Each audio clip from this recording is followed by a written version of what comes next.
There's a channel on the web everybody knows, where the viewers always flock with the ebb and flow.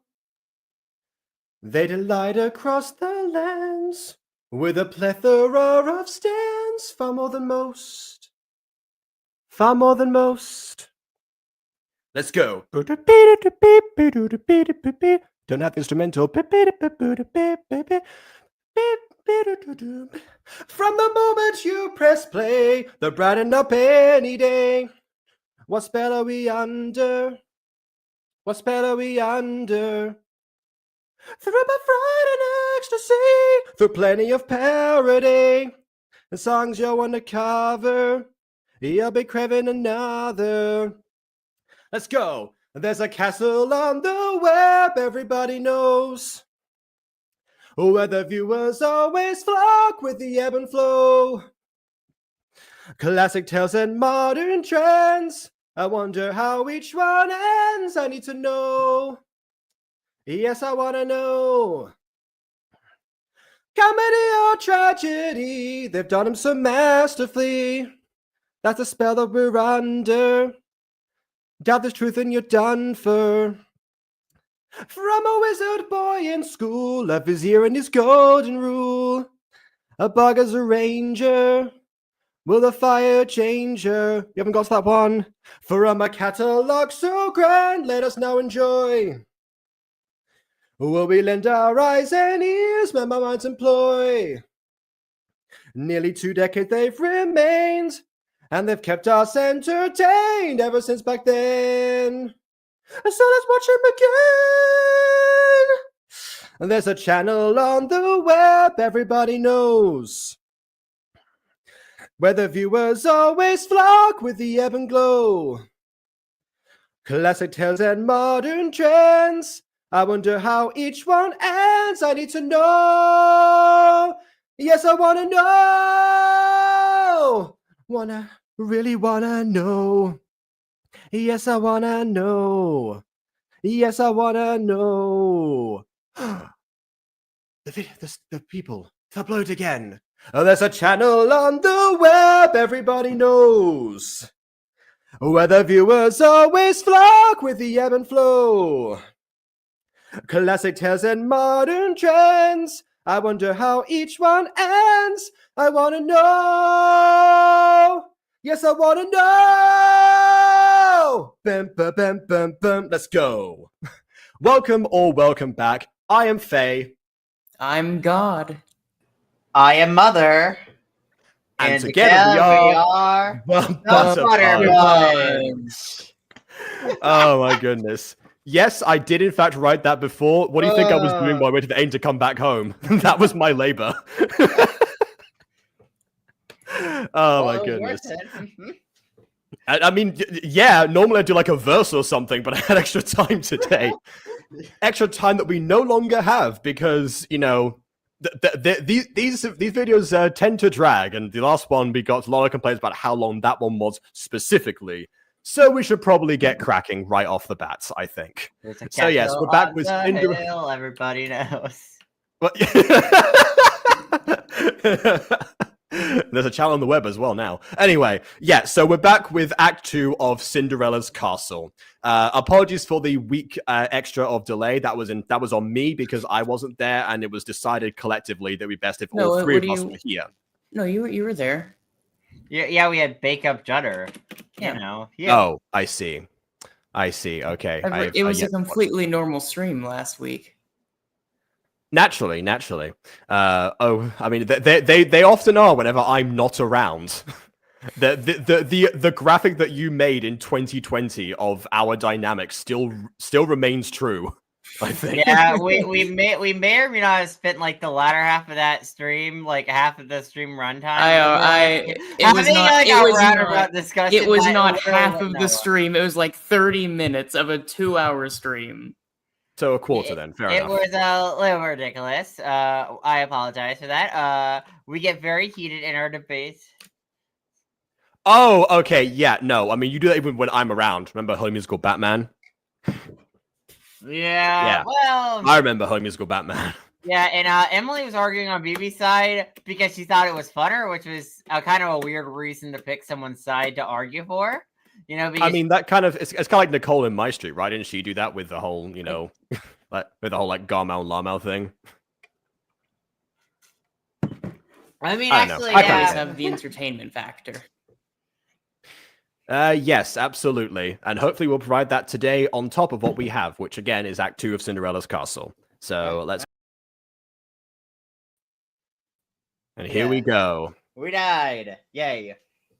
Yes, we died temporarily, but much like the much like the house that Cinderella belongs to, we rose from the ashes. So yeah, let's see how our plan of revenge actually plays out. So without further ado, on with the review.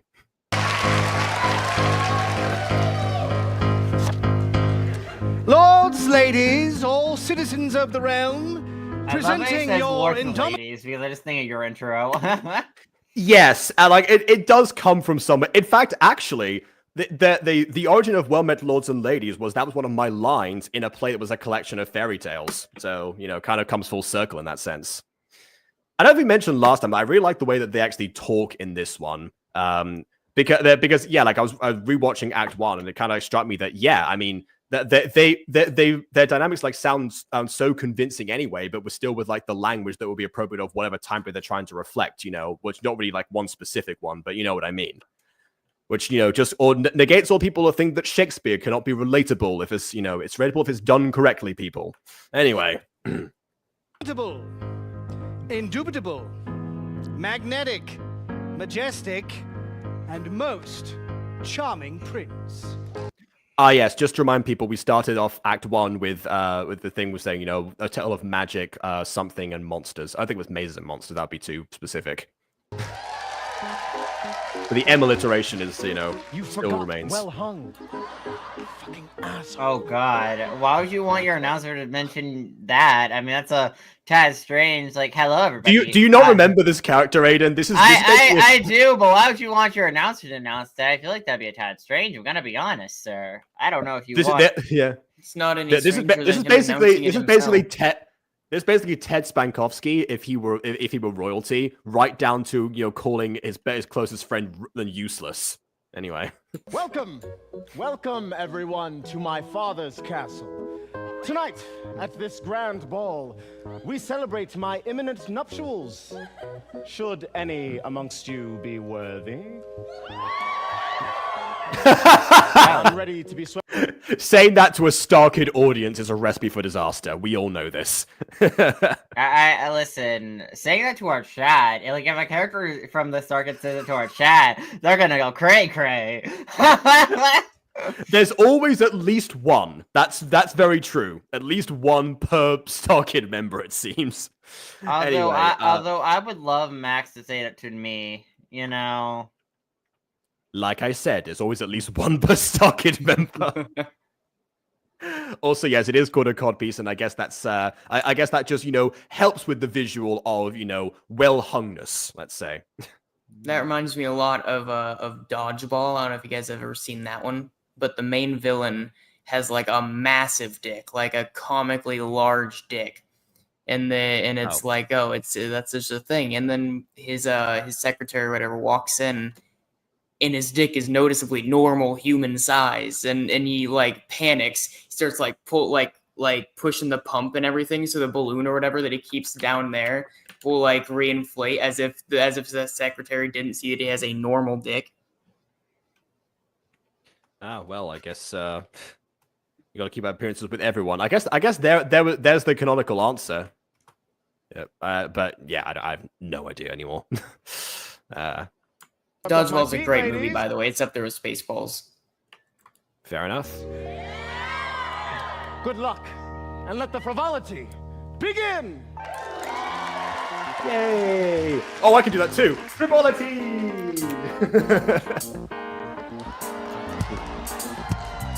Christmas electricity.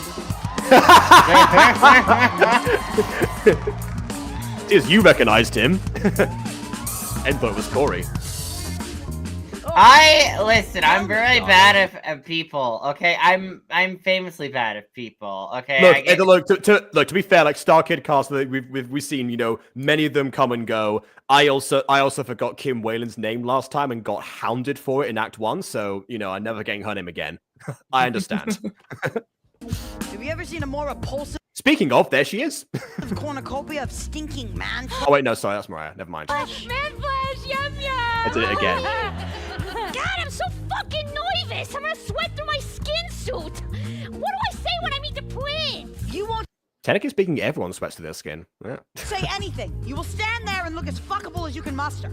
Wait, hold on. When did they get changed, actually? I mean, I know it's obviously Act 2. I'm not saying whether the actors get changed, whether the characters get changed, because they were on their way, right? You know, it seemed to be like they were about to go as they were. Because, I mean, didn't the stepmother say, girls, I've got your dresses for the ball, implying it was not only the skin suit, but also the clothes they were wearing? I don't know. Apparently. Oh, well. Think the prince will like me, Mom? No, no one likes you. No, Just no one let likes you. Ransilda tell some riddles. What is your problem with bridges and riddles? Riddles are cool. Yeah, riddles are cool. I'm guessing there's going to be some sort of trauma we're going to get into as far as, like, you know, someone solved her riddle at one point and then she vowed revenge. I have no idea. You want them to lust for you.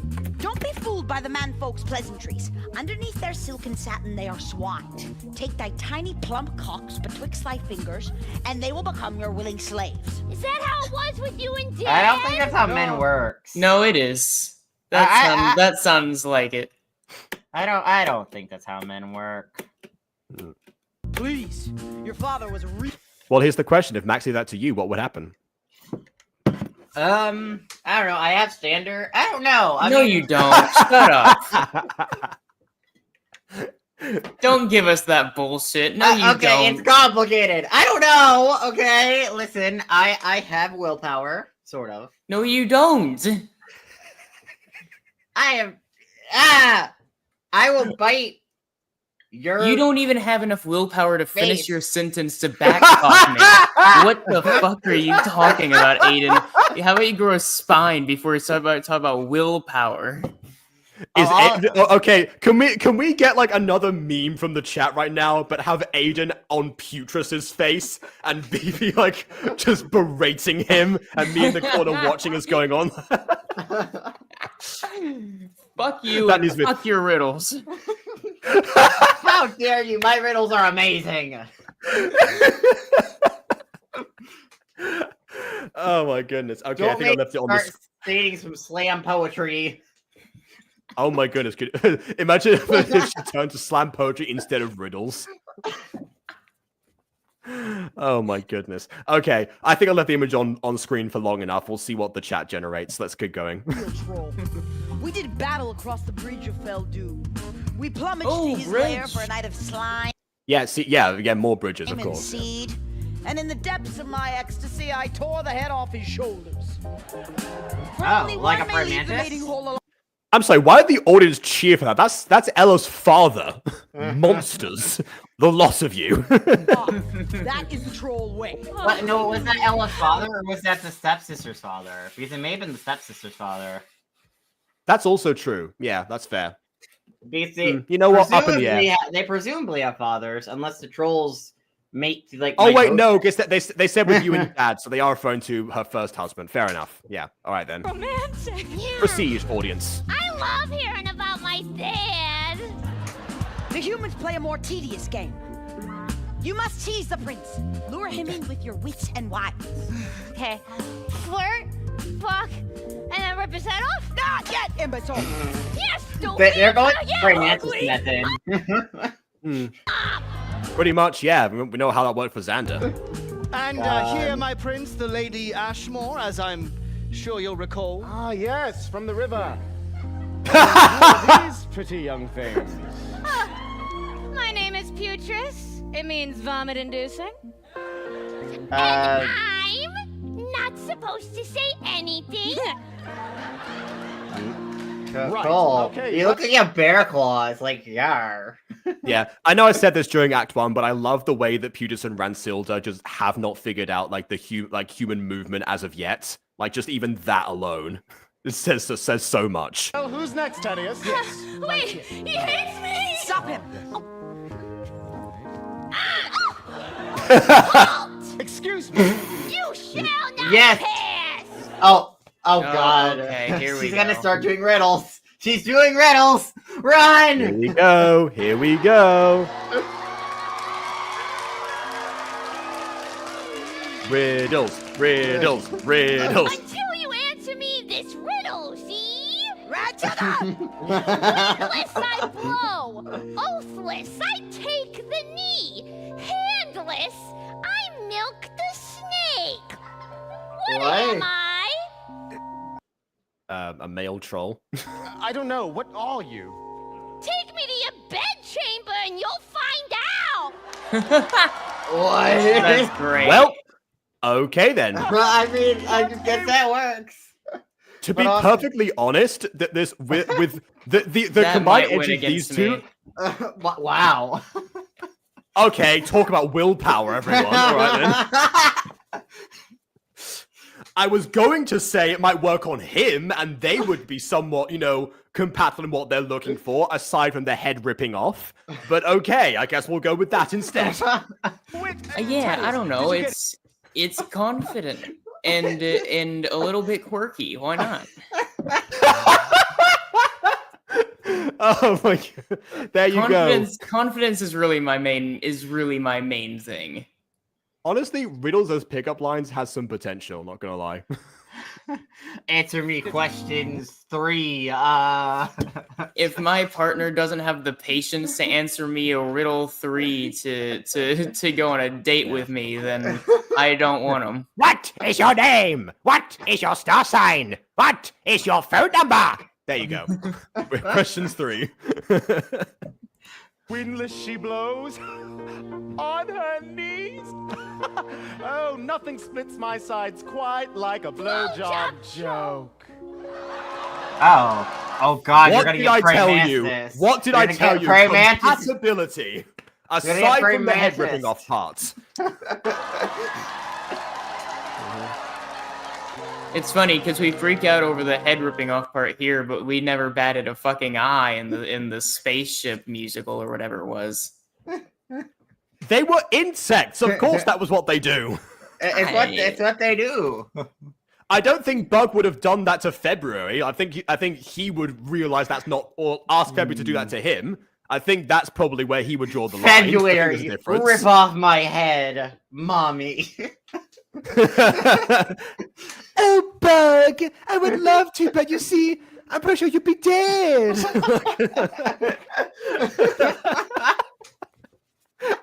God. Wow! Perhaps the Ashmore tree does bear fruit. Not Oh. just fruit! Yeah, that was, by the way, a callback to what Lady Ashmore said at the I lake. got melons! Forget melons! Okay, you pointed to the wrong part, but again, I appreciate the fact that you're trying, Ransilda. Anyway. I've got tits! Oh, you sure do. Oh, how can I possibly choose between the two of you? Thaddeus, can I choose the one who does rhymes and. Well, I mean, not so much rhymes, but riddles, you know. You could, there's a world where you could just simply have both. Oh, God. Yeah, but yeah, riddles and rhymes, why not? Yeah. Honestly, the best riddles do rhyme, to be perfectly I meant honest, both you know. ladies, but Oh, I see. I mean, Jacob's in good. he is the prince. I guess that makes sense. Yeah, fair enough. Yeah. I was gonna say, rhymes better go up on me. That's probably what my, where there's a 3-way. There's a castle with a prince that's quite a fool. And he looks like he just started a polycule. Not without it'll never beat the Harry Potter polycule though. Oh, well, I mean, few things would. Church, sire. Oh, damn. Okay, I choose. No. No, wait a minute. I choose you. You're a Pokemon. I have to go, but I'll probably be back before you're done, unless you suddenly take less than 2 hours. Ella Ashmore dazzled in her trappings of starlight. Her glass slippers truly the greatest gift from the Fairy Queen, for they That's were the source of the awful. magic. That's awful. Why would they be glass?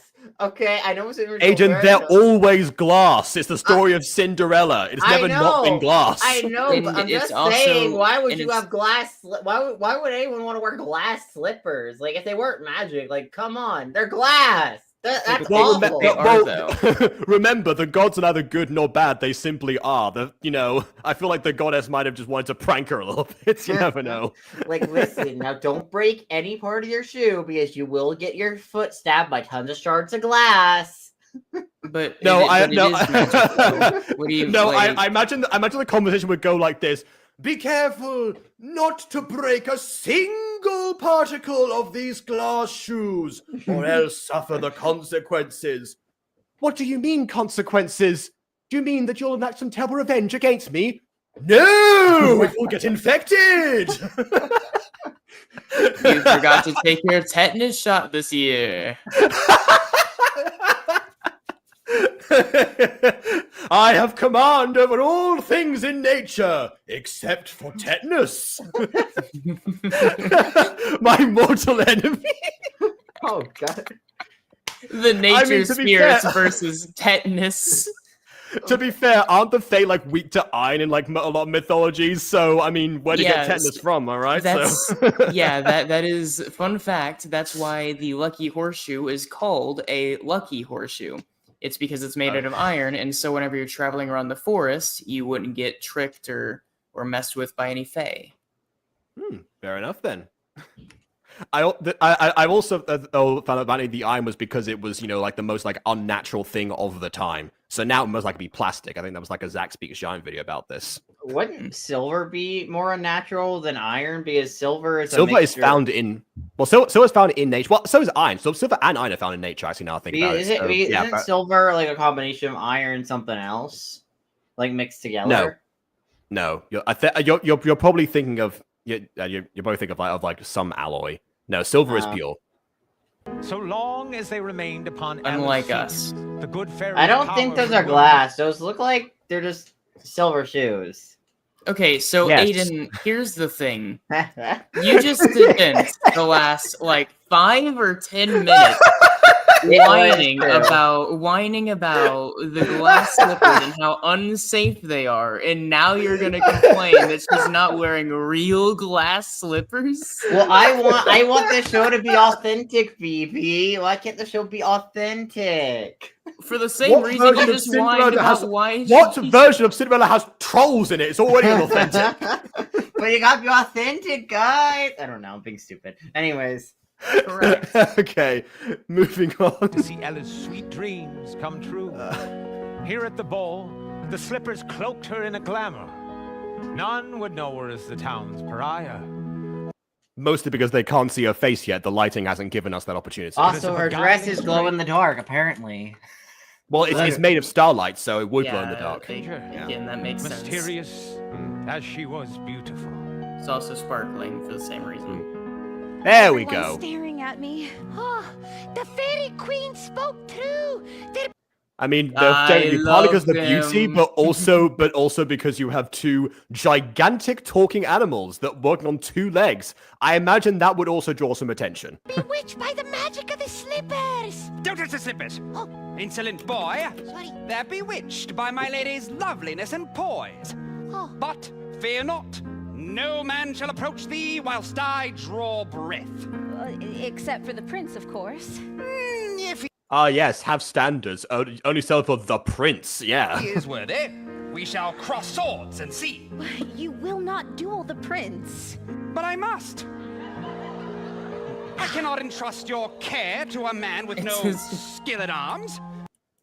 Tis a part of any proper courtship, my lady. This is no proper courtship.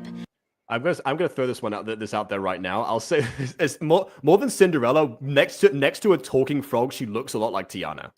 Yeah, I know. I was like, the what? prince. With the dress being green isn't helping that either. Absolutely. I wonder if that was deliberate or not. Well, I guess we'll find out.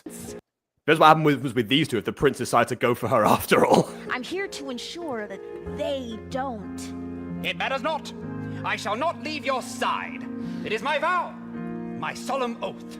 And is it not also your oath to serve me? Of course. And do anything I ask? To the letter. Then would you kindly wait outside in the courtyard? Oh no, she said, would you kindly? Cremicast suggestion. If you got that joke, please let me know. You're making a scene. By the way, Once Upon a Witchlight came back yesterday. I was like, oh, dang it, I'm still in episode 45. This is episode 57. They've just done after a year-long hiatus. No. I have to wait now. I understand now how you lot felt with Cinderella's Castle the first week. Outside? It would please me greatly. And I am still an honorable knight? The most honorable. You hear that, Crumb? Most honorable. This does raise the question as to what was Sir Hopalot supposed to do inside of the ballroom as of right now. That wasn't really. I assume fight. Yeah. Well. Oh, yeah. Probably. I was gonna say. Yeah. I guess depends on if they're actively trying to sabotage two monsters like relationship. Well, I mean, 3 monsters if Lady Ashmore is also involved, which she kind of wants to be. Congratulations, sir! Oh, go now. He's coming. Crumb reminds me, by the way, I'm trying to adopt a rat. Oh. Okay. Cool. The cheese for Crumb was a last-minute addition. It's so cute. Okay, yeah, fair enough then. It makes sense.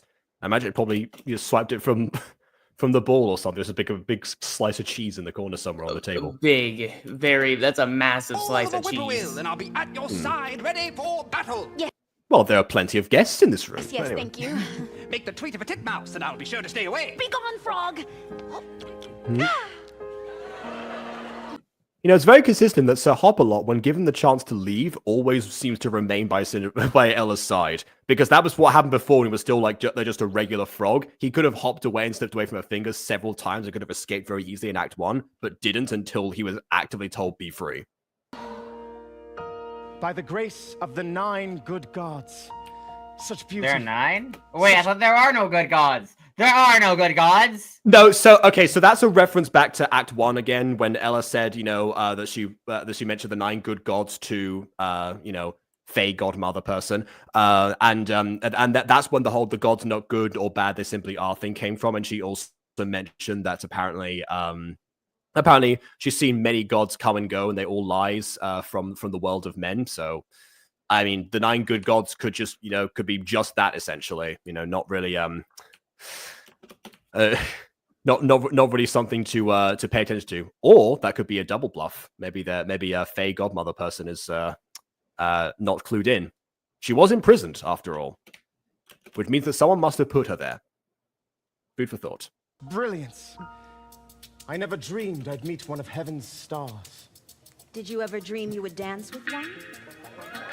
Ooh, that was smooth as well. Sight unseen, I stand before you.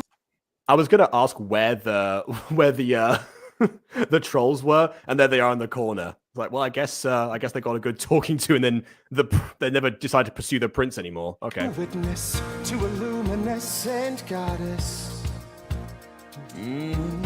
Fields agree. My eyes have served their purpose. Do I risk their blindness?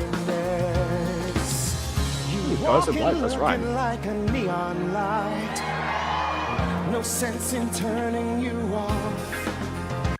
Can't help but notice he's doing all the dancing himself. Not really giving much room for her.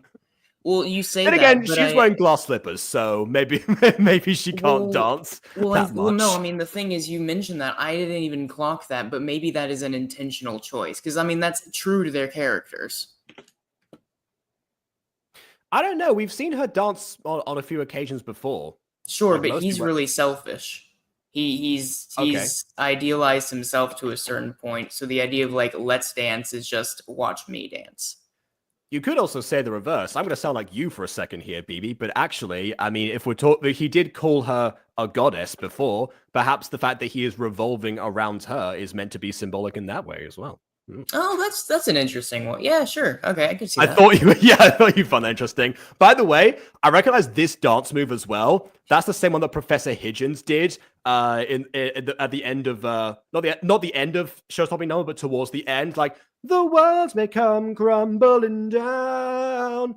Hamilton, move over. Your new competition's in town. Like that. That was And I do remember that one of the biggest compliments that musical got was Robert Mannion's dancing.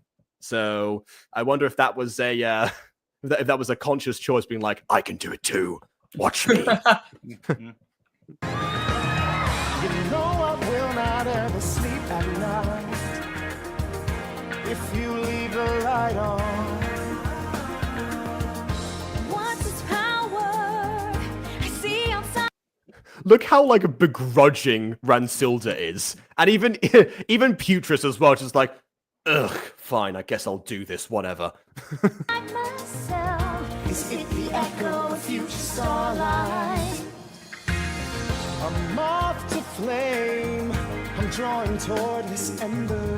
My want for you is now my pain. If I see it, can I touch it? If I feel it, will I love it? You walking, looking like a neon light. No sense in turning you, no sense in turning you on.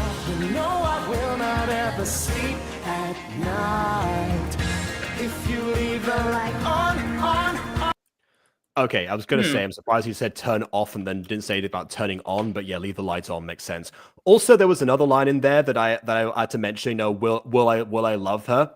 Given that I just spent there's been like 20 minutes rewriting Castle on a Hill. That one of the lines in that song is about will he love her? That was like one of the things that was repeated in the chorus sometimes. So yeah, well, not the chorus, in the first verse.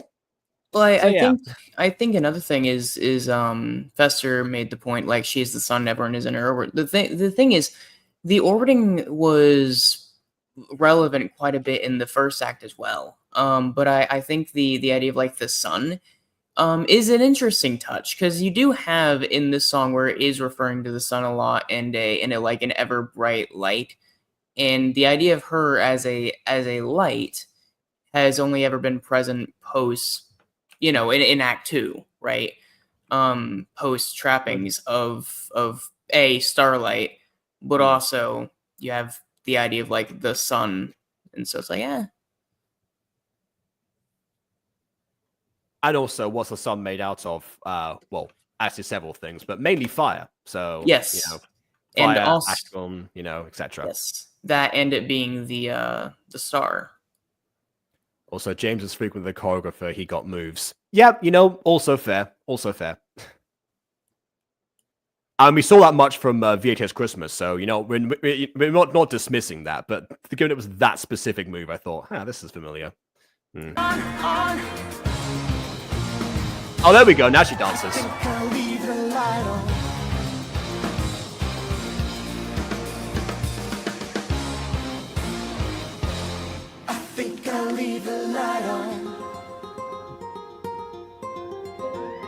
Ooh, classic guitar. Okay, then. I forgot the names of the band. They mentioned the band name members. You have that little drum in the back. Yeah, I forgot all their names. And that backup chorus. Oh, okay. I thought you were talking about like the changing of the color of the dress, but yeah, fair enough. Also that. Burn me with your fire. Then my space and time. Let me be your martyr. Radiate my light. Ooh, let me be your martyr. We're gonna remember that he said that. Let's put that in the database. Yeah, this one might be my second favorite song, actually, which means you have my two favorite songs so far back to back. That's damn Fair good enough. work, Starkid. I will not ever sleep at night. You know I will not ever sleep. You walking, looking like a neon light. No sense in turning you. See, and again, you have the orbiting. Yeah, no, the opening has remained. Yeah, I didn't want to point it out twice, but yeah.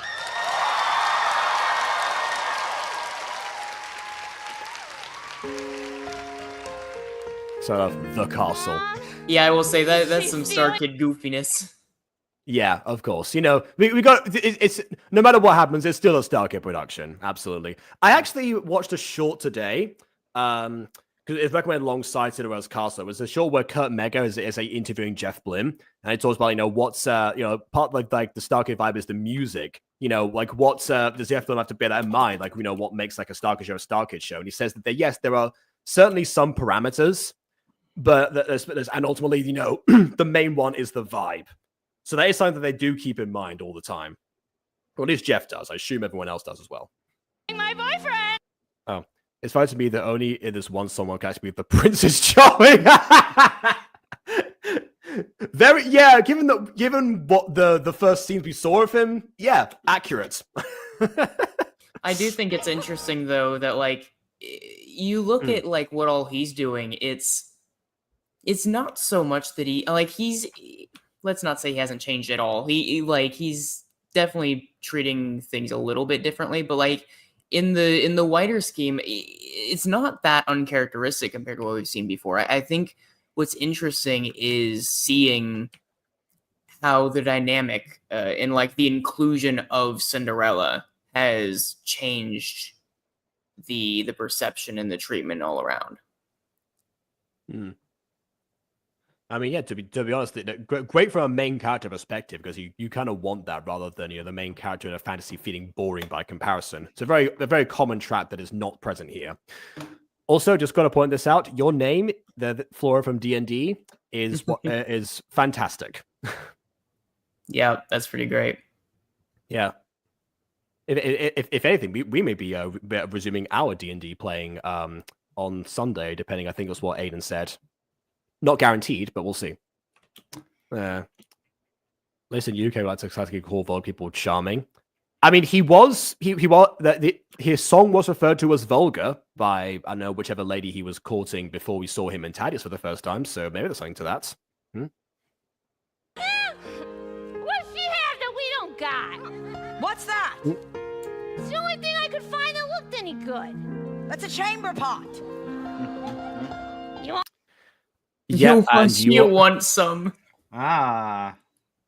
Well, I mean, we've seen what they eat, and we've also seen that the. I mean, to be honest, it might have been the prince as well. Again, if he didn't, he didn't have a river nearby. Awesome. No, put that back. Listen, methinks this isn't over. Speaking of which, I wonder if Cinderella actually ever cleaned off her hand. Did she ever get round to doing that? I'm not sure if she did. Oh, no, she did, because she had to clean up for herself before the Griswold girl showed up. Never mind, it's clean now. We must simply limit the prince's options. He has one too many. So what, you're gonna murder everybody? Guard! I mean, I guess the implication is that Ella's the only one that there's a candidate aside from them. Yes, Mom? I have a job okay. for you. Two, actually. Hi there. One requires my comes in. hand, and the other requires yours. Not sure I follow, Mom. Ah, you will. Piggy, piggy, piggy. Oink, oink, oink, oink. What? So what, That's consistent with the way that she treated the butcher earlier, I guess, after, presumably rotten pig flesh was exchanged. Though, it'd be funny if she tried this on a man and the man's like, I'm gay. That would be yeah. They're just like, this isn't gonna work. It's like, yeah. No, she can just use her normal voice and not like the skin suit's voice, and just say that she's a drag queen.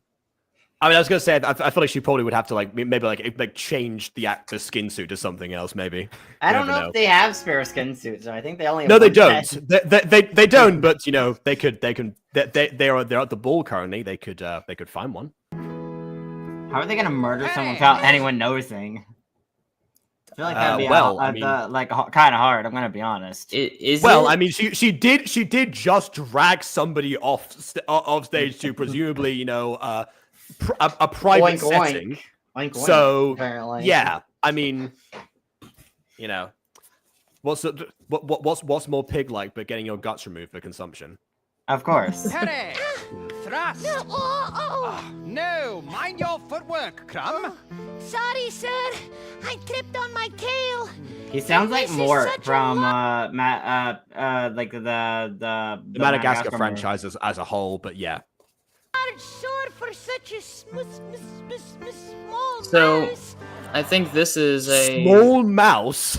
Small mouse? Have you seen yourself, Crumb? I don't know. I mean, you're a pretty large mouse. I mean, but no, he's a Crumb. I hate my memory and I hate English. Okay, what I think I was trying to say there was they're training him and he's failing. Maybe they're setting him up to save the day later.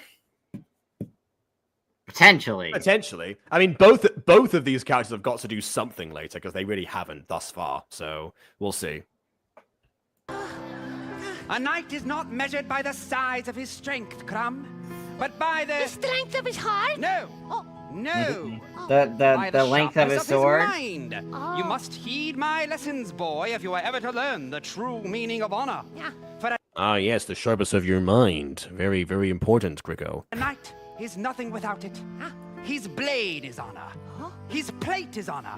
And his shield is... Honor! Of course not. What would give you that idea?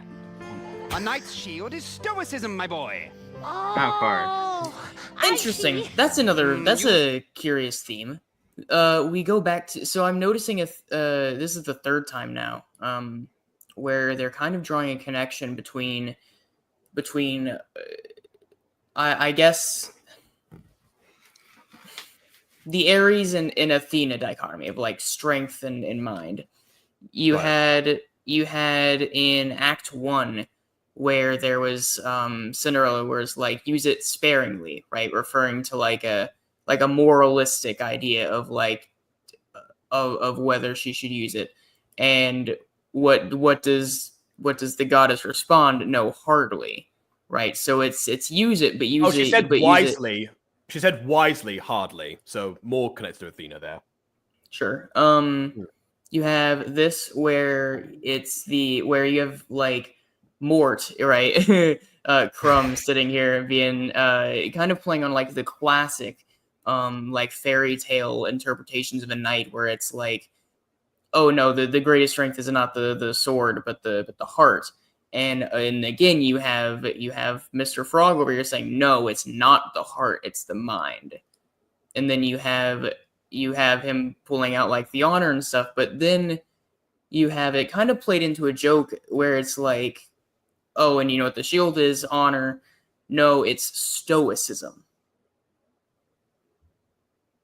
Yes, we were all here for that. Where are you going with this? The constant theming of it. Oh, so stoicism tied to Ares or Athena? Is that what you're saying? No, I'm saying like the dynamic of Ares and Athena, where you have the bronze and you have the mind, and so you or the soul and the mind, more accurately in this instance. Okay. So yeah, all right. I see where you're coming from now. That each one of these represents the other, represents one or the other. Okay. Which, yeah, given that they can see their powers from the same source, is, you know, at least refreshing, gives them a bit more autonomy. All right then. Getting honor, staying honor. If you can. Oh, great. Okay, never mind. I'm not going to finish that. I forgot what that was. The quote was. Yep, I remember it now. Most useless character in the whole show. Anyway. Do not. You still have much to learn, I'm afraid. Yes. It seems I'm wrong no matter what I say. And that is where you're wrong, my boy. Now, again. I'm so glad we watched Wicked before this, because this is just a rehash of the of the whole situation of like, this is all your fault, Jafar. I feel like all you have to give me is bad news. On the contrary, what do you bring me? Terrible news. Also, it was twisted, not wicked. I'm defying gravity. That was the exact same thing they did before. He's not defying gravity there. He fell in the same place twice. Oh. I had too much cheese. Yes. Probably. Honestly. Yes. Drained the entire supply of the ball. That's meant for like all the guests. Come, my star. Join me on the veranda. There's a lovely view of the gardens, the topiary, though I'm sure they pale in comparison to your lovely bush. Well, I guess he's trying. He's trying. well, Oh, okay. also, there are private locations in this castle. Oh God. How I long to be its god. You know, slightly crude phrasing, but you know what? We love a man who's not afraid of a little bit of hair. I mean, fair enough, yeah. He did ask before if the carpet matched the drapes, so you know he was already on his mind. Oh, the That being said, he probably doesn't recognize her. things you say, my He doesn't prince. normally. Yep. You know, I've always.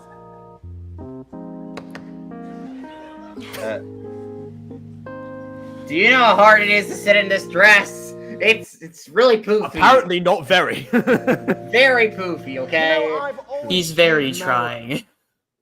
as a prison. Should my tempest of sexual charisma be bound to just one woman? What a tragedy that would be for the gentlest sex. Wow, you're just like, wow. All I want is a polycule of trolls, preferably.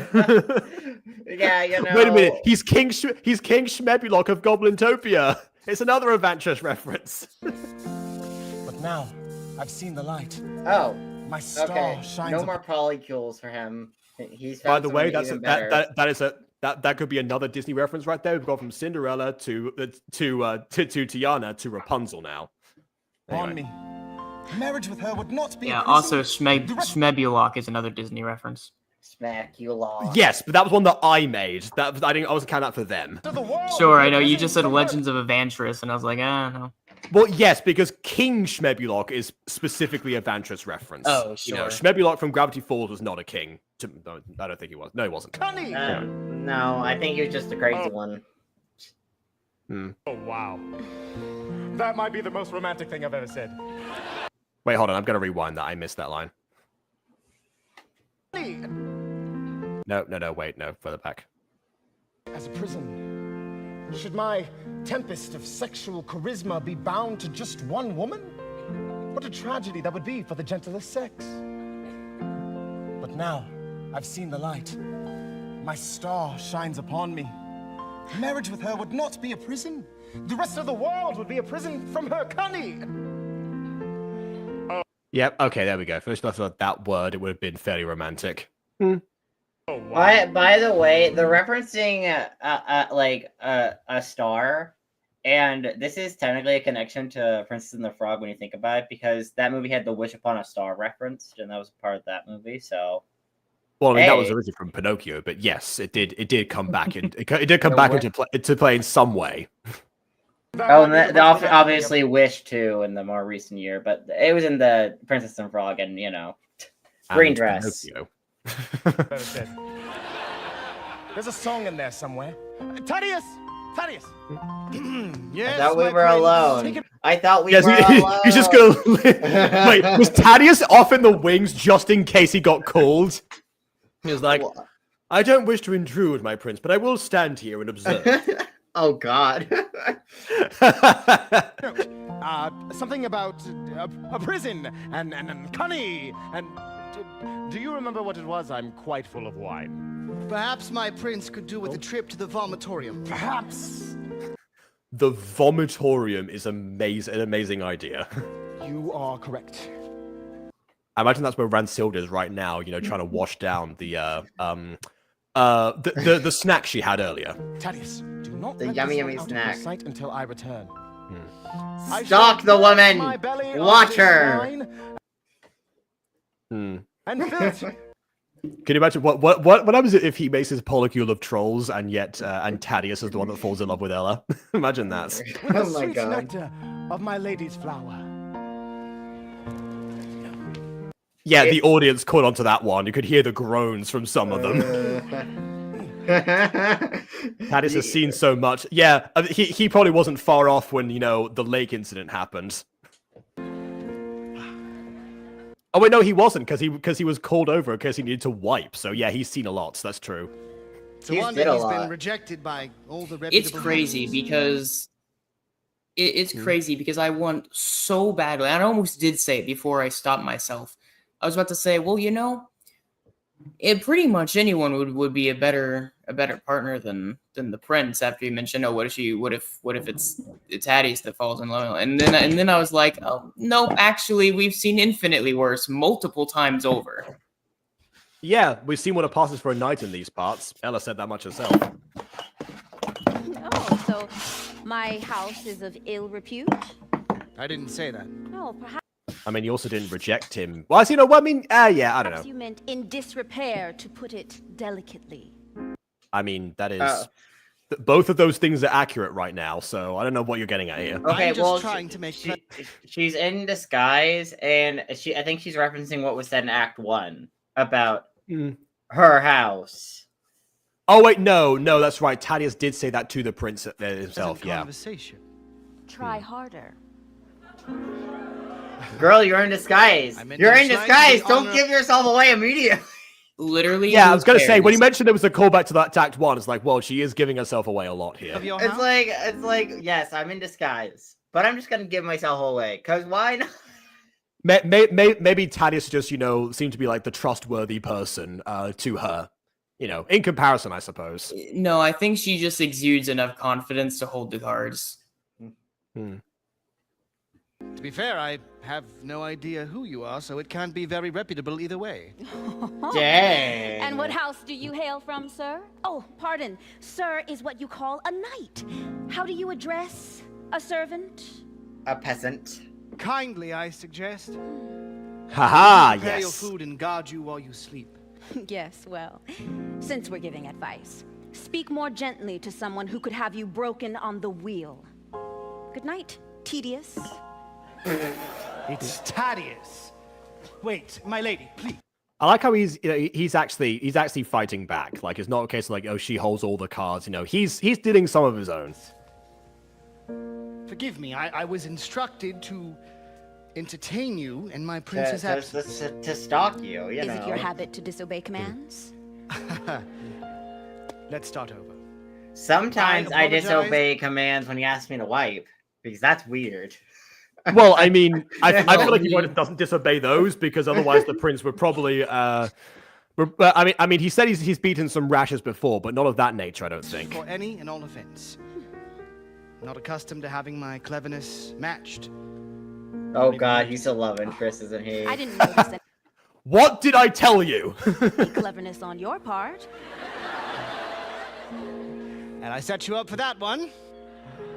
Although I'm gonna be honest, though, him being the love interest, if he is gonna end up being the love interest, I kind of wish this was set up slightly better in Act 1. Like, we had that one interaction in Act 1, but they haven't interacted a majority of the time, which generally comes down to my problem with a lot of fairy tales, where it's like the characters will interact very early on, briefly in the early part of the story, not interact for a majority of it, and then get together at the end as soon as they reunite. It's like, you kind of had a whole middle bit of relationship building you kind of skipped out on. You're also assuming... That's normally the issue with the prince, actually, because in the pantomimes, then versions, that is usually where they add the scene where she meets the prince early on. He doesn't recognize her until later, which sort of negates the whole idea of, oh, well, the glass slipper being like the thing that identifies her, because otherwise the prince just has a chronic case of facial blindness in every version that exists. So yeah, like, I guess that's what their attempt to try and fix that. It just generated more problems in this story than it actually fixed. Sorry, baby, carry on. I mean, yeah. Baby? Oh, sorry. No. Oh, that's right. I hate this. There was a thought in BB's head, but now it's gone. You fucking mind fuck. It's in there still. We'll come back to you. We'll come back to you then. But yeah, I just generally wish it was telegraphed better if he is going to be the love interest. Oh, that's right. Yeah, you're making the assumption that they don't build on this very much after this. We haven't even finished the musical. Well, from the I don't know if we're going off the Cinderella structure.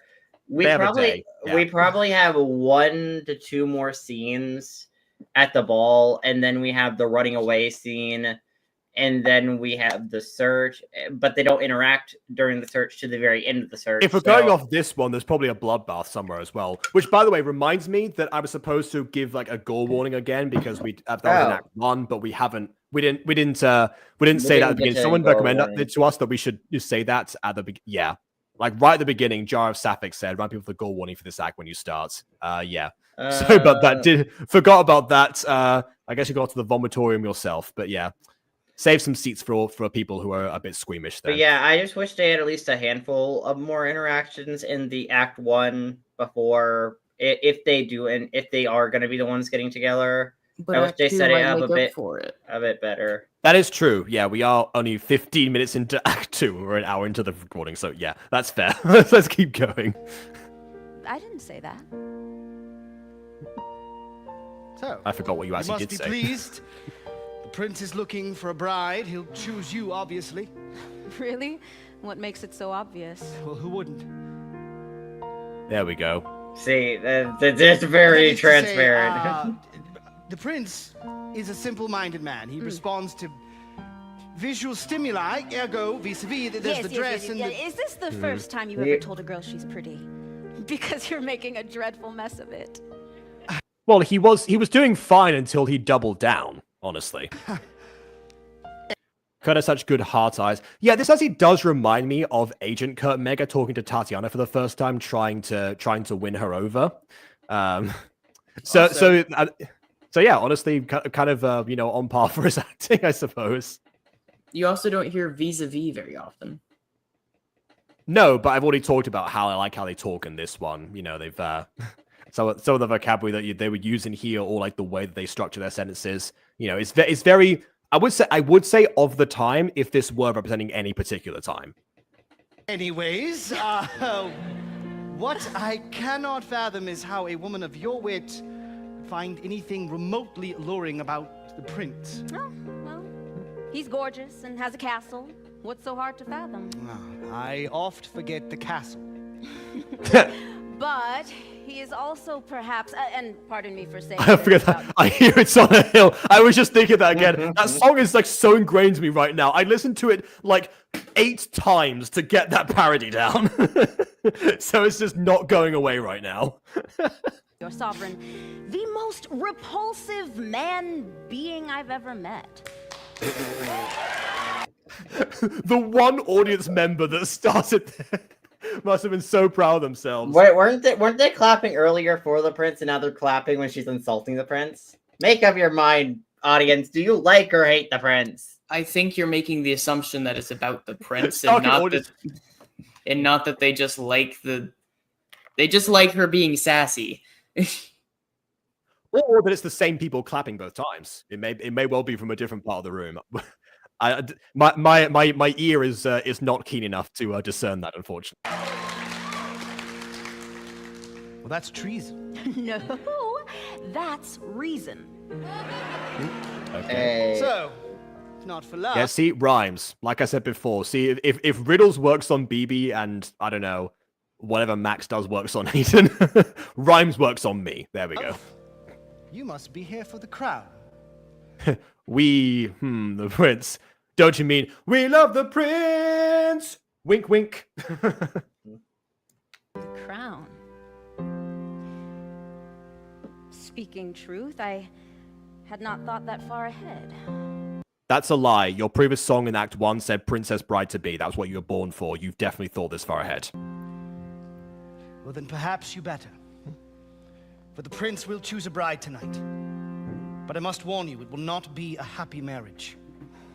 You think? The prince is much like his father. He's gonna dump you as soon as you hit like 35. Be like, oh, you're not good enough for me anymore. I need someone in their early 20s again. Prince DiCaprio, you say? Yeah, he's Prince. Yes, exactly. Prince DiCaprio, yeah. All right. Weak and witless. If anyone is to rule, it will fall to his lady wife. She will bear every responsibility and partake. And bear his kids, because... Suddenly, I'm suspecting Ransilda might not be the best choice after all. I mean, no offense to Ransilda, but I mean, I don't think she's ready for that just yet. Oh my god, wait, her first thing is like she's gonna make everybody like have to go with her crap over there. As my first decree, I insert Riddle Day, where every week there'll be one day dedicated to riddles, and every bridge in every town, people shall gather to hear the riddles and solve them for prizes, I guess. That actually sounds kind of entertaining, not gonna lie, but, might get tedious after a while. It's like the bingo night. It's the bingo night of the kingdom. This might also be a possibility, Fest. I had not considered that yet. Oh god. Everybody must eat food with maggots. Mm-hmm. Oh my goodness, the royal cooks. The royal cooks. The poor royal cooks, no. They're gonna make frog paste for the rest of and toe jam for the rest of their lives. Okay. They're like they're like Mrs. Queen. They're like Mrs. Queen. Mrs. Queen. Mrs. Queen, yeah. Okay. Mrs. Queen, are you sure you want us to make this for you and your husband? I don't think your husband likes this cuisine. I don't know what stream it was, but I'm pretty sure you said Mrs. Queen before at some point, and I had the same reaction I just did right now. Have I said Mrs. Queen? I don't know. I think so. It might have been on my main channel, but no, you definitely wait, are we referencing D&D? Because I think I did like call him like Mr. King or something. Oh yeah, that was it. That was right. Yes, yeah, that was... yes, King. Hi, King. Mr. King. Oh God, listen, okay. I didn't know what to say. My character was panicking, therefore I panicked. So I'm like, what do I say? Hi, King. Yes, King. What's up? It was so awkward. And I killed Jacob. Yeah. There's a castle on a hill where Jacob's dead. Oh my goodness. The royal tasters now have less than bread. Okay. The royal tasters now go to vomitorium. Yeah. Is that what you desire? To become queen? I don't know what I want. No. I decided to murder my family because they're evil trolls. Bear such a burden. And you are wise, my lady. I don't know. I mean, being queen sounds pretty cool. I mean, sounds pretty cool. If you get all the powers. Well, yes, but as Talia says here, it is also a burden because you carry responsibility with that rather than just, the power. They're not saying the Uncle Ben line, but it's heavily implied. What is a burden? Oh, well, Thanos said it once. So. Okay. Why don't I just... Well, Thanos, Thaddeus. Lose track of you. Oh, yes. Run from this place. Leave the throne to one of those greedy nobles who covets it. Yes, I can't do that yet. I'm here for revenge. I kind of need to murder some trolls. I gotta do some troll hunting. Yeah, exactly. Yeah. To be perfectly honest, you actually could have done that without going to the balls. You could just wait for them to come back home and been like, haha, surprise, I have a knight and a squire. Attack! Worse ruler than our prince.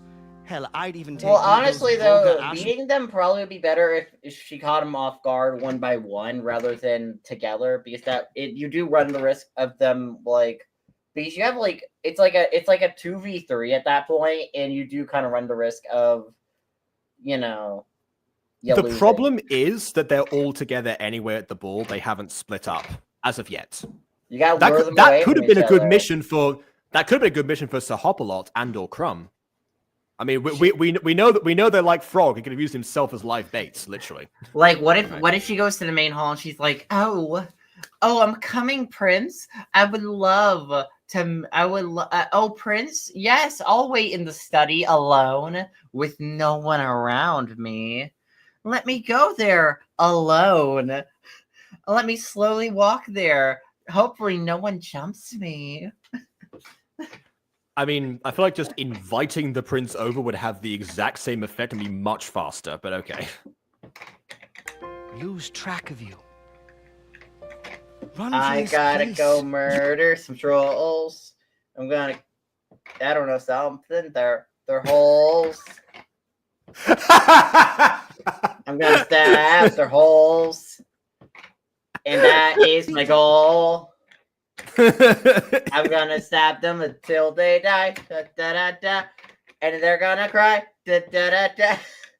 They probably cried. Everyone tap dance. Thrown to one of those greedy nobles who covets it.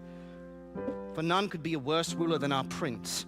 Hell, I'd even take one of those vulgar Ashmore girls. No. Oh, no. There we go. See, she knows. And now she's going to be like, well, if that's the alternative, because they are the only candidates other side from me, according to themselves. So I guess I better do it. You wouldn't. You're wrong, Thaddeus. There are masters far worse than your prince. There are monsters and there are men. And if I must claim the throne to keep it from their clutches... Oh, that's even better. Somebody's gotta do it. So it might as well be me. My favorite song of Spies of Forever, I think. Maybe aside from One Step Ahead, it's kind of up in the air. Anyway. Then so be it. Those who would bring rot and ruination to this land. Those Literally rot. who would squander and devour till nothing is left. Those who would defile the throne must burn away in the fires of justice. I mean, we can always just burn them, like your mom. I mean, she. I don't think she was speaking metaphorically there. The trolls would, bring rot and ruination and devour as they go. So potentially she might have been speaking literally, but she said the burning parts. She is from the Ashmore clan, after all. You're right.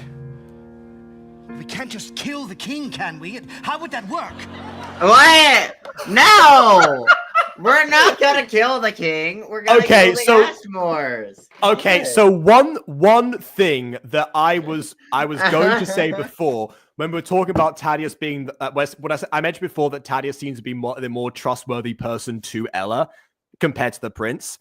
One thing I didn't say was that normally when you see a character wearing all black in a fantasy story, they're the one that is the traitor usually. I didn't mention that, and I'm now thinking I probably should have.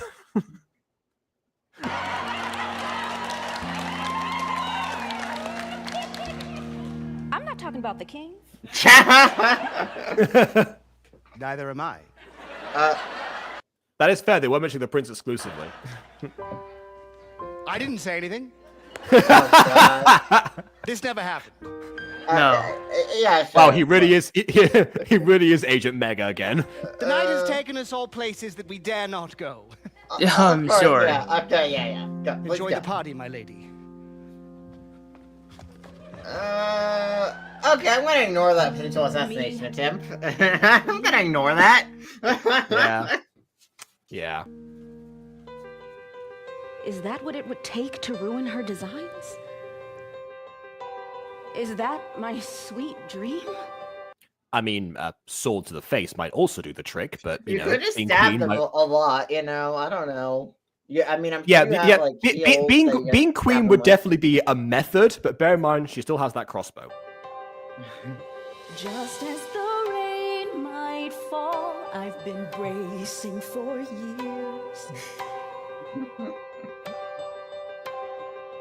And now she remembers. With pain eroded the last of my fears. I'm so ready for Cinderella to die, and they realize that whenever a star is dying, it explodes. Oh my god. No, but the prince is ready to be her martyr. He's got to die first. Sure, all I'm saying is those trolls are gonna burn. Yeah. Oh, one thing I've got to mention here, the ding, as soon as the camera changed as well. I don't know if that was deliberate or not, but I like it. Kings rise, kings fall. When hope dies, is a queen called? Will it ever after happily? That's another Castle on a Hill line. I'm gonna mention them all. Will it ever after happily? If it feels like a burden, I know that I'm on the right track. All I know is that. I did say this before, but like, you know, one of the major themes in Harry Potter is that those that don't seek power are the most suited to have it. And that was like one of the major ideas behind particularly Dumbledore. Not so much Starkid's version, a little bit actually. Not much. Lightens the load. I know there must be a catch. So what else is attached? When the tide's high, green grows. Is it my time? Or was it long ago? Will it ever after happen? Or will it all turn to dust? Will it ever after happen? Everything that I touch, will it ever after? And it might not be for me, oh no. But if it spares them from these chores, then I'll keep stepping the stones that come unnaturally. Stepping the stones, but you also said she wants to step on their graves before gravestones? Possibly. I don't know. When I was 4, I lay in bed and paint a picture with my thoughts. Then the next day, I couldn't wait to use my brush. Relatable, to be honest. Through the years, I still remember the picture that I'd paint. It was of everyone that I've lost. I've been thinking about. If I close my eyes.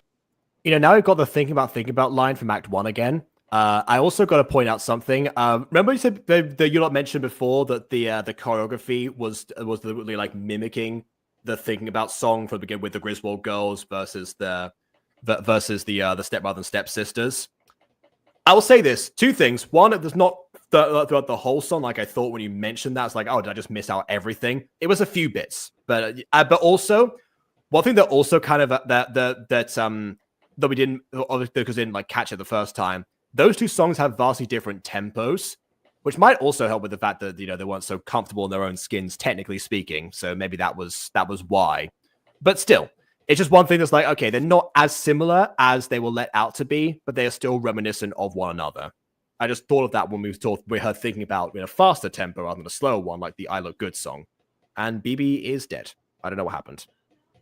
I was raised to be appraised. My path was paved. Dresses made, princess brides and feet. See, I told you that line was from Act 1. I remembered it. You were picturing this before. Can't fool me.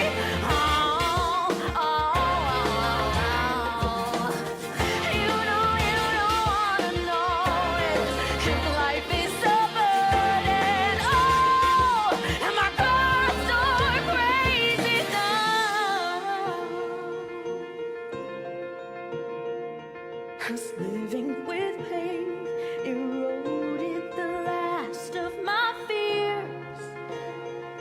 Am I ready?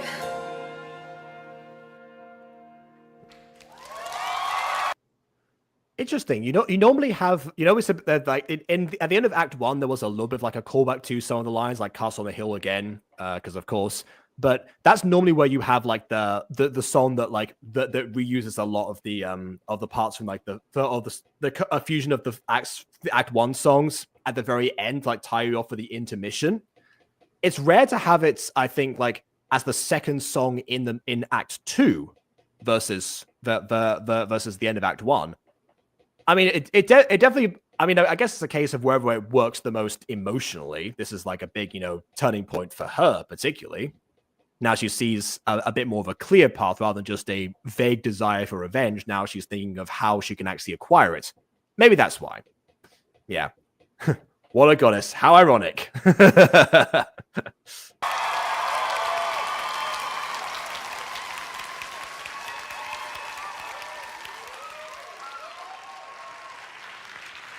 Well, well, well.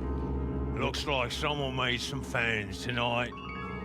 And some enemies too, I'm sad to say. Got myself a pretty payment to do you in. Sweetest 5 seconds of me life. 5 seconds? Dang. He's definitely confident. Stay away. The prince will be back any minute. Oh, this won't take long, love. Get up, boys! Oh, okay. So 5 seconds of not his life, really, but all right then. Halt and turn, vile rogues. Honestly, I was expecting that if they were like, if there was somewhere high, people would have jumped up there to get there. That would have been amazing. But yeah, fair enough. Crumb, where'd your sword go? Did he eat that too? Sir Hop-a-Lot, hop away! There are 3 of them and 1 of you! Indeed, my lady. They're And there's also Crumb, you two are getting behind you, but alright. quite outmatched. Outnumbered, You're but so you're fucking outmatched. strong. Classic. Nice, sir. And I'll have your tongue for speaking such filth in my lady's presence. I'll take care of this one. Ha-ha! Ah! Ah! Every single clash is an aha.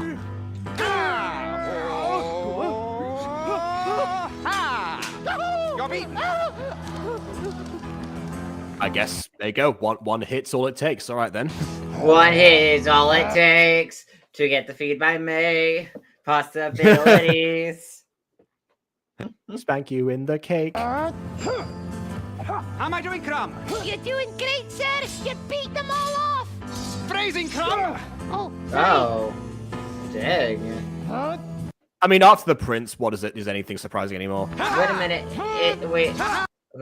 Wait. Okay, so never mind. I thought my brain. I'm frozen. You're beaten.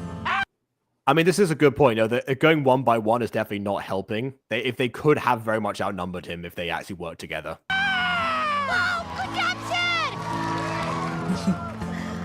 Or if they're taking Crumb hostage, that would work as well, actually. All right, Froggy. You know what they say.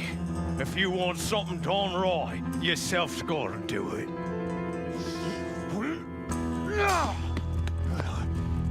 I'll never do the same thing twice. Oh, he kind of did the same thing twice, sir. Watch you like a man. Ha! Ha! Ha!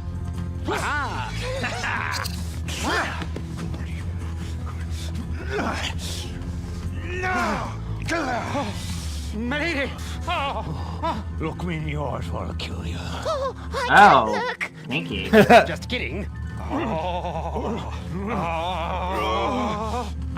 I love this frog sound effects, man. You're beaten.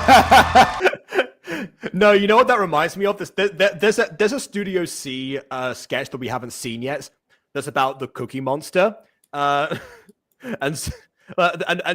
there was like one where he does that because they have a Cookie Monster of their own. So they're just basically like, me think me body handle cookie different to most people. Outside, me beautiful. Inside, oh. That was... I'm not doing it justice. We'll watch it someday. If we ever go back to Studio C. Good job, sir. You did it. Leave your sword, sir. You forfeited the moment you forfeit your honor. That's no frog. That's a bloody demon! Well, Be gone, he's my lady. a frog thing, so you know. That is a fair assumption, to be fair.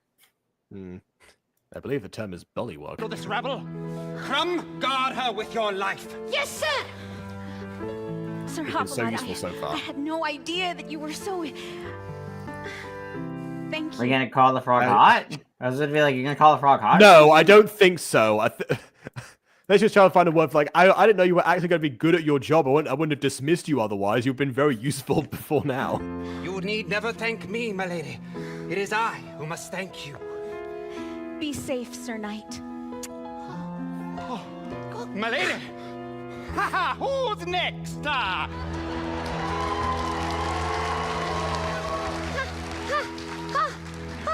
Hurry, my lady. Through the garden to the gatehouse beyond. Don't wait for me. You're falling shame me to even ask, but You didn't ask, you so go ahead. commanded it. I suppose you could carry me. All right, come on. Oh, You're so warm. oh, yes. It's my pink belly, milady. You can rub it if you want. But only if you command me. Oh I God. trust you. Oh, you're so soft. I'm getting jeez. sleepy. Oh God! Don't fall asleep. Wow, this is the most useless squire ever to exist. My life is in this danger. This is quite the screenshot. Yeah, speaking of danger, I mean, hello. You are, sweet girl. I heard Do some commotion you on the want veranda, to and I think play with Yeah, I heard me? your knight being Lovely dismissed by you girl. and sent off to fight other people and leave you vulnerable again, like what happened the first time. What do you mean? This is If a you're great gonna be idea. a queen, Ella, you gotta learn how to use your knights properly. This is a great idea. 10 out of you'd 10. befallen some ill fate. So, you really don't recognize me, do you? Of course I do. You're the mysterious maid who beguiled our charming prince. Don't give your identity to her. Don't No, give your she identity. said That's not what mysterious she's maid. doing. She doesn't actually know. All right. Oh Is God. that coming over the hill? Is it a monster? Well, I mean, more like it's a literal monster. There you go. So happy for you. Come, let me take you to him. I'm not going anywhere with you. Oh, my child, you wound me so. I only wish to. Put a dagger in my back. Clever whore.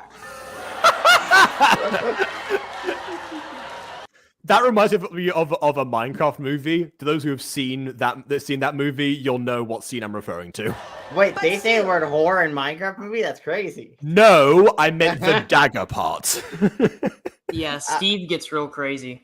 He loves talking about whores. Maldoza, you know what I think of you.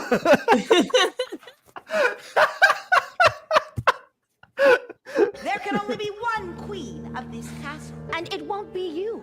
Or your disgust. I mean, well, by the way, what happened to the actual queen? Is the princess mother still alive? I don't think we ever got an answer to that question. Daughters. You don't belong on the throne. You belong under a bridge. How dare you? I hate bridges and riddles. You should know. You know who you're speaking to. And you're speaking to your future queen. Never! My lady! Ow. Oh yay! He did something. Finally! Yay! Get off me, you horrid little rat! Jesus Christ, he just mauled her.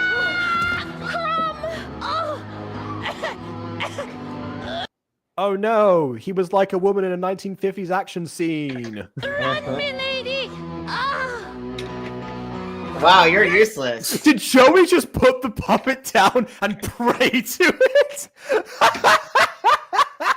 Also, by the way, this girl has to run in like a long dress wearing glass slippers. I don't think you're getting very far. Every Cinderella has to run a dress with glass slippers, Aiden. I At don't least think one you're of them. getting far, or you shouldn't be getting far in that outfit. That's a I don't know. No, that seems kind of hard. Well, she has divine blessing. Not going anywhere, you little bitch! Oh, yeah, she wasn't getting far. Unhand me, you vile, wicked troll! Ah, that's how to use the slipper. Okay. Troll, am I? I'll show you. Oh, Okay, that what? should have shattered. He threw the glass slipper. You're not supposed to throw it like that. Thaddeus, repair the shards and set out to every maiden across the land. Wait a minute. How could she know? There's only one human who... No, Oh God. it can't be. It's not that good a disguise, to be honest. Yeah.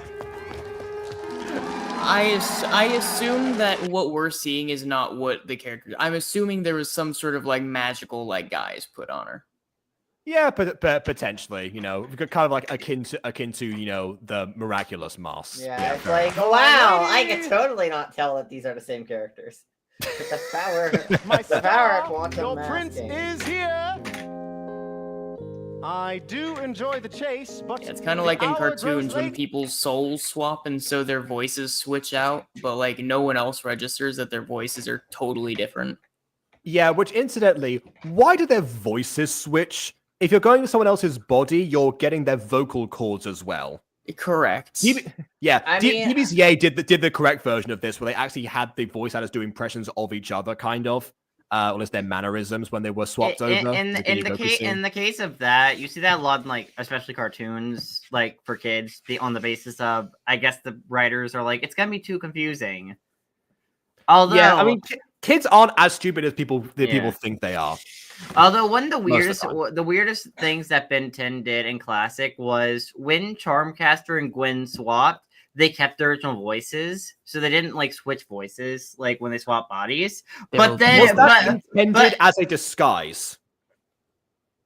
No. Charmcaster meant to swap with Ben, but didn't work. So, but like they kept the original voice actors in their respective bodies, you know. But when Ben and Gwen swap later in the episode, Ben and Gwen swap voices, which was super weird. It's like, why didn't you just have like the voice actors stay consistent? It was a very weird mechanic in the episode. I'm like, okay, do their voices swap or do their voices not swap? Make up your mind, writers. Make up your mind. Unless Charmcaster and Gwen are voiced by the same person, which I don't know if they are or not. They're not. They're not. I don't think they're ever voiced by the same person in any Vinland show. Fair enough. I don't know that they're different registers to each other, so it could have been someone pulled that off. But yeah, fair enough. All right. And my sack grows heavy. Oh. I think it's just for the audience to know who's who. Well, yeah, it is for the audience to know who's who, but it's not necessary. Like, if you can actually embody the same characterization as somebody else, and you can you can pull off with a decent performance, you don't really need to have that. And also, the other characters can also react to somebody in a particular way. Like, a lot of the time, you actually have. I mean, if they have referring to the characters by names. Yeah, but like the other characters will refer to them by names as well, and you'll know that there is a difference. It's kind of like the episode of like Kolyoka where Odd and Yumi swapped. Yes, they swapped voices too, but you could tell that something was off even if they didn't swap voices as well between the pair of them. Also because they outright say that there's something wrong with them in the second scene of the episode. But aside from that, just overall the way that they behave around each other. I mean, honestly, like with one of my shows, I want to do a body swap episode where I don't have the voices switch and just see and just be like, okay, voice actors, absolutely, these two characters have swapped. So, you know, which granted, I may be one of the characters who swapped. I don't know. Who knows? It may be Adam and someone else, or it may not be. Who knows? Nah, just throw the other voice actors to the wolves. It may even be Fallen Angels when it happens. Maybe. Who knows? God damn you, Tennis. You're supposed to keep an eye on her. You think I'm happy about this? I want to find her just as much as you do. The gods have scoured the grounds with not a trace of her. Save this. Yeah. Okay. Oh, yes. That's the sweet stink of my lady's toes. She's out there, Thaddeus. Oh, she makes a mean toe jam. That's all we know. Running around bare feet. Oh. Well, one barefoot. Don't get ahead of yourself here. One barefoot.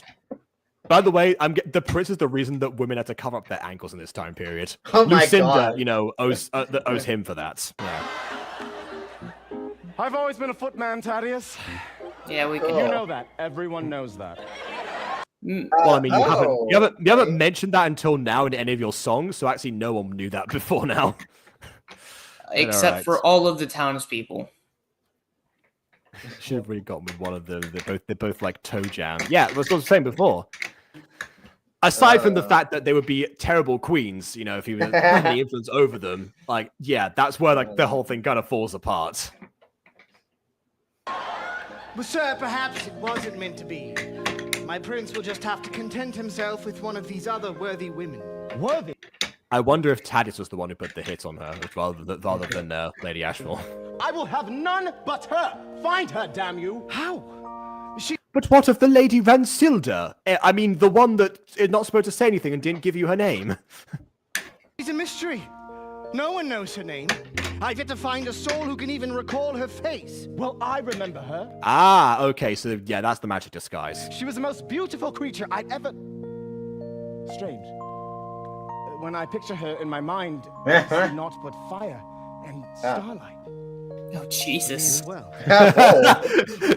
That's terrifying to contemplate, yeah. This slipper is the only Wow. we have. Like, you know what? imagine- By the way, that description makes her sound like some sort of eldritch entity or No, whatever. I mean that's the thing, right? Like you see this beautiful maid, and then you go to sleep that night, and you're like, oh, it's you, and it's this awful like fire star creature. No, you know what else reminds me of? You know in the Matrix, and when Neo gets blinded and he sees everything like fire vision for the rest of that movie. Yeah, it's like that essentially. And Ransella would have matched what she literally did. She literally matched the Prince's freak in a particular moment. So yeah, blowjob jokes. Take it and find the one it fits. Yes, sir. After I use it for a bit. For what, sir? He's gonna sniff I it. told you, my sack is heavy. Oh God. Oh God, please clean Already it. the Don't. winking Oh comes. God, clean that shoe after, please. Oh God. I'm not sure if he's going to I guess like empty the contents inside, or he's going to just use it as stimulus. But you know, either way, not good. Good man. One is definitely better than the other. Yeah, I mean, you know, if I had a nickel for every time that Ella has, have run the risk of having one of the Prince's fluids on her body, I'd have 2 nickels. Which was not, but it's weird that it happened twice. It's weird that happened at all. Yes, actually. Ella's adventures that night have been filled with triumph and tragedy in equal measure. For though the prince was enchanted, well, she had lost the glass slipper, and thus her connection to the Fairy Queen's magic. Oh. Her garments returned to rags, her guardians to common creatures, with no better cause. Oh, okay. Oh, wait, so that's why Sir Hopalot couldn't actually, intervene. I see. Ella went home, knowing not the horrors that laid in wait. Welcome home, Ella. For the record, she was not wearing that dress when she transformed. It was she was wearing the other one, the fancy one that she went to eat the Griswold little sisters with. Stepmother, you frightened me. Did I? I received a fright myself. Came home from the ball to find you missing from your cot. Now you come in creeping like a thief in the night? Tell me, stepchild, where have you been? Right where you told me to be. In the woods. I'm surprised she got back first at all. Maybe trolls are much faster. Burying the Griswold girls. It took you all night to dispose of those 2 dead tramps? Dang, they were my friends. I was gonna say if she hadn't said it took all night, I would have pointed that out. The soil was hard and heavy, but I won't bore It was as hard and heavy as my soul. you with talk of dirt. How was the ball? No, fruitless, I'm afraid. Oh, so the prince was not Fruitless, charmed by like your Cutrus's daughters. wit or Ransilda's famous flatulence. They must feel No, but Ransilda definitely had some of the prince's flatulence. so heartbroken, and you so defeated. One battle is not a war, Ella. You do best to remember that. We were Tell that to the 7 Deadly Sins anime. routed, yes. Our charming prince was stolen from us by some mysterious maid, both fiery and fair. But alas! By she the vanished. way, Save us some slipper. I guess the slippers in this are hyper specified to be magic, so they could probably only fit on her foot. But like in most stories, I find it funny that like no woman in this whole kingdom has the exact same shoe size as her. I find that hilarious. I'm like, wow, no woman has like a size 7 shoe at all in this whole kingdom, apparently. I know that in some Cinderella versions they actively they have her like transform back into like the ball version of herself when the slipper is slipped on her. So in those versions I can see it, but yeah, in most of them you are 100% right. How exactly do they justify that? Yeah. Like, I assume the shoe can only be worn by her. I assume that's how the magic works. Like, you know. Or at least I Yeah. hope that's how the magic works, because that'd be horrible. Like, anyone just steal her shoes and become a god. No, see, plot twist. Fae godmother person, just like transfigured her feet so they were like specifically only that size. She is the only size 7.25 that exists. Let's say. Oh god, that Now sounds the prince painful will though. wed It's like, my feet! What did you do to them? You think that's painful? Wait till we tell you what the stepsisters originally do to try and fit in that glass Oh slipper. no, they Somebody like chew cut on off some toe and heel, respectively. Yeah. Yep. Didn't even make jam out of it. And the prince sees the foot bleeding, which I guess they're wearing skin suits, so I guess their foot wouldn't be bleeding in this case, assumably.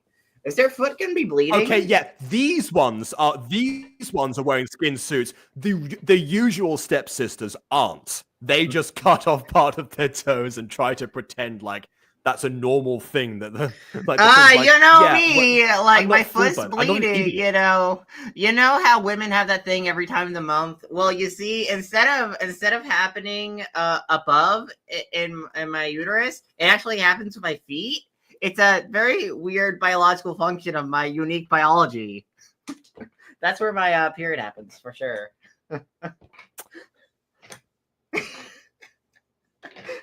Okay. The Cinderella 3 twist in time. The prince told them there were girls who fit the slip before the stepmother used the wand to change his memory of Cinderella to Anastasia. Okay. Interesting. Fair enough. I've yet to see a lot of the Disney sequels. Fair enough. That one's pretty good. I did watch that one at Disney Plus. Pretty The good. decree was made mere hours ago. I've heard good things about Now it. the search for the barefooted beach is on. Tell me, Ella. Again, she's not barefooted. It's only one slipper. That's not bare feet. What is wrong with everyone? Unless the other shoe disappears as soon as one shoe is taken off, I guess. Which, yeah, That's you've kinda got to wonder, because surely Cinderella would in most stories would have the other slipper, unless that also transforms back into whatever it was before. Which But then would suggest then why would- did the other one stay intact? That the prince would find her with it. Like by I don't know. that logic, why doesn't she right before midnight just like change clothes and just keep the ball out and keep the shoes and stuff because before midnight? Be like, hey, look, She probably didn't know that removing a garment would keep the garment permanently activated.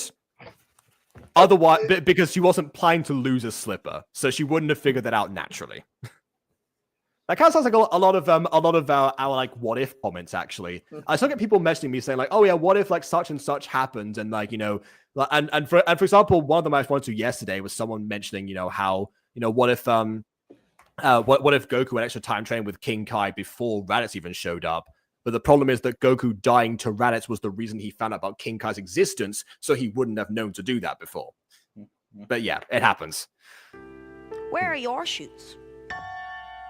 Oh, I well, like I like my bare feet because my feet are stinkier like this to make you guys happier and I get you more That's toe actually- jam.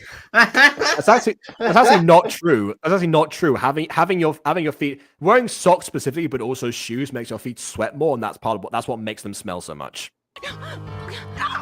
Yes, I knew it. Hold There it. we go. There's the other one. We smashed your frog friend with his big fucking rock. Sir Hopalite, he gave the guards quite a fight. Till the spell that empowered him came undone, which I suppose happened the precise moment I tore this shoe off your foot. Well, no, not that shoe. You threw the other shoe off my foot. Not that shoe. Correct. Yes. The other yes. shoe. What? Yeah. Right, but the thing is, the fact, like, she doesn't know that, so she thinks that she's just won the game. Assumably, you have multiple shoes. Wait. Wait. She thinks that she recovered that shoe, but is also just happens to be missing the other one. That does seem to be the case, yeah. I don't think that tracks, baby. I don't think that tracks.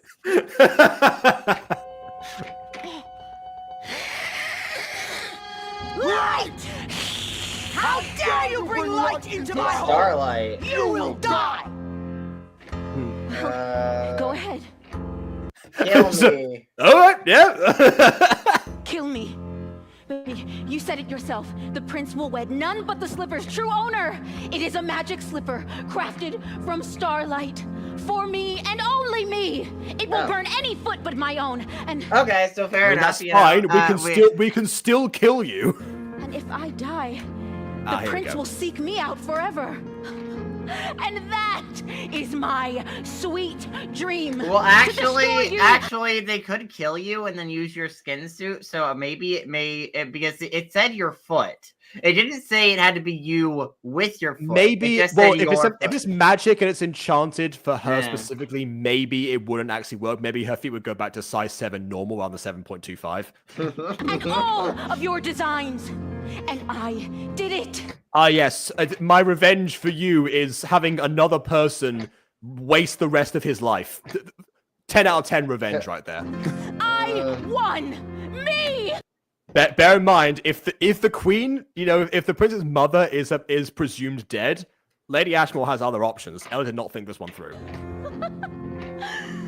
Are you done, imbecile?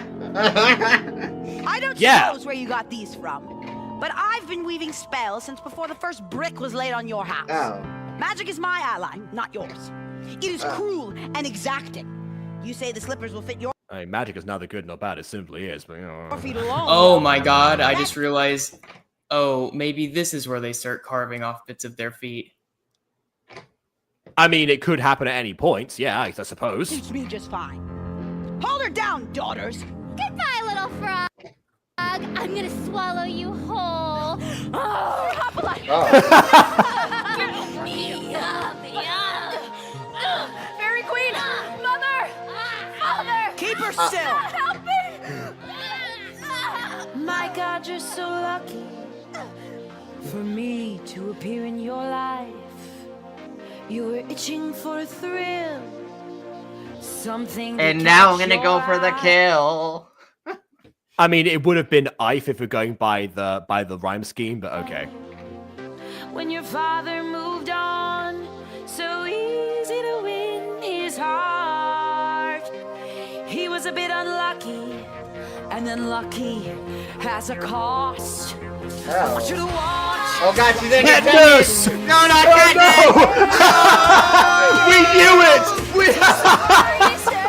We called it! From the flesh. I want you to watch what I'm doing. The gore is half the thrill. Gore warning, again. Gore warning! Won't go away until you watch. I just realized something. The camera work in this particular... Oh, yeah, I know. The screenshot. Abby, this is the kind of photo that you love. Oh New profile picture for you, Abby. You're welcome. I don't know. I still kind Anyway, of prefer the other one. Yeah, what I was saying is I'm not sure like which camera they cut to and how they got this particular angle, but I'm impressed they were able to make I mean, I assume they had to zoom in or something so you wouldn't have like a camera operator in the middle of like the audience. Unless like the audience were warned beforehand, this would be the recorded one, and there would be cameras just in the middle of, everyone's faces. I mean, I'm not sure. Well, the scenes are separate as well, so there's a potential that some of these scenes were like not filmed from a live audience, and some were based off what the camera work they want to do potentially. Maybe, although that seems out of character for Starkid to do particularly, because of that like part of like how it works is like its intended medium is the theater. This is just merely capturing part of that. So that it would seem counterintuitive for them, except for, of course, the trailer they just released last week, which we have seen. We know it's coming back. We know what's being reprised. Let's say. But yeah, that's for another day, whenever that comes through. Yeah. About Tameless and Perky's Buzz compared to this scene as a G rating. We have in fact seen both of those, and yeah, Tameless and Perky's Buzz are mostly descriptive. So they can't really go. They can't really go super far. This one could, in theory. Oh god! Please don't cut off her feet. I'm gonna. The classic Angela voice crack. Love it. Shut up! No! Fuck you, Ella! This little piggy went to market. Okay, yeah. Yep, I'm muting this. I'm muting the little tab. Give me a minute. Okay. I like how we've I'm gonna appreciate one thing. We're talking about Angela and about Bryce particularly here, but can I just also point out how much Mariah and Lauren are giving for here? Yeah. I can't hear anything. Fantastic. Thank you for reminding us of that.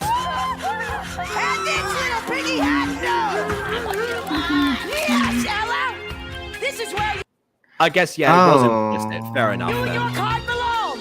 Underfoot. I mean, that's more than her foot. That's like her whole leg. Your dress requires altering. That's true, yeah. I want you to watch till it's over. Better catch a glimpse of the dying light. She should be still screaming, right? She may have passed out because of blood loss. No, it's probably not even the blood loss. She just Fainted. Yeah, I mean. Oh, okay. Well, I mean, if she wants her to watch, she's doing it wrong now because I guess she didn't know that humans would faint with this. Which fair. She wouldn't know about that, about full anatomy, I guess. Imagine being held down by monsters with your best friends as they taunt you while your stepmother saws your legs off. That's Friday night for me. Okay. Yeah, no, this actually is like, it's scary. I don't like this idea. I don't like body amputation. It scares me. I'm a big fan of this idea. Also, I would imagine that Jeff Blim would have got the role, considering that he already did that for he already did it for Working Boys. However, if this does come to pass, I would not be disappointed, and neither would these two. Let's be real. Neither would these two.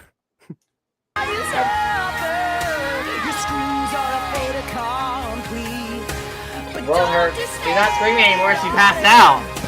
She's not conscious anymore.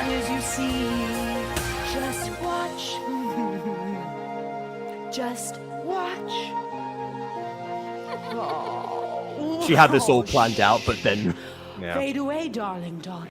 No, you know what? My headcanon is she actually planned this song while because she knew about the whole slippers thing, so she knew what she was gonna do. She planned this before Ella returned from the ball, and she had the whole day when she watched like, but mother, she's not watching anymore. Silence! I wrote the song. I'm singing the whole thing.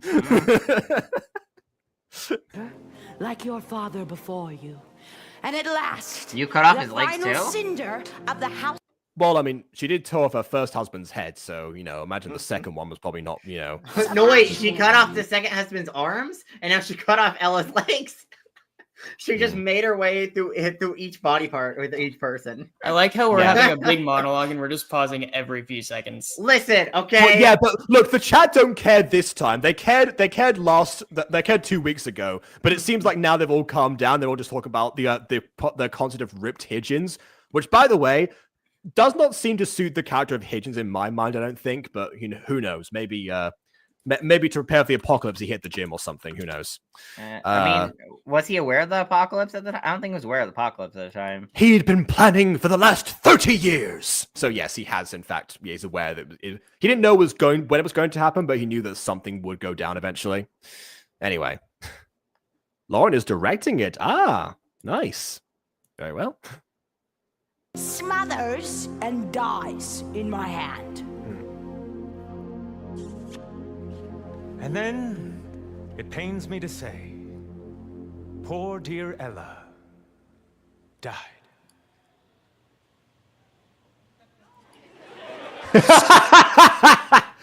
Oh, that's why Crumb had to die first, so Joey could go back to puppeteering the dwarf.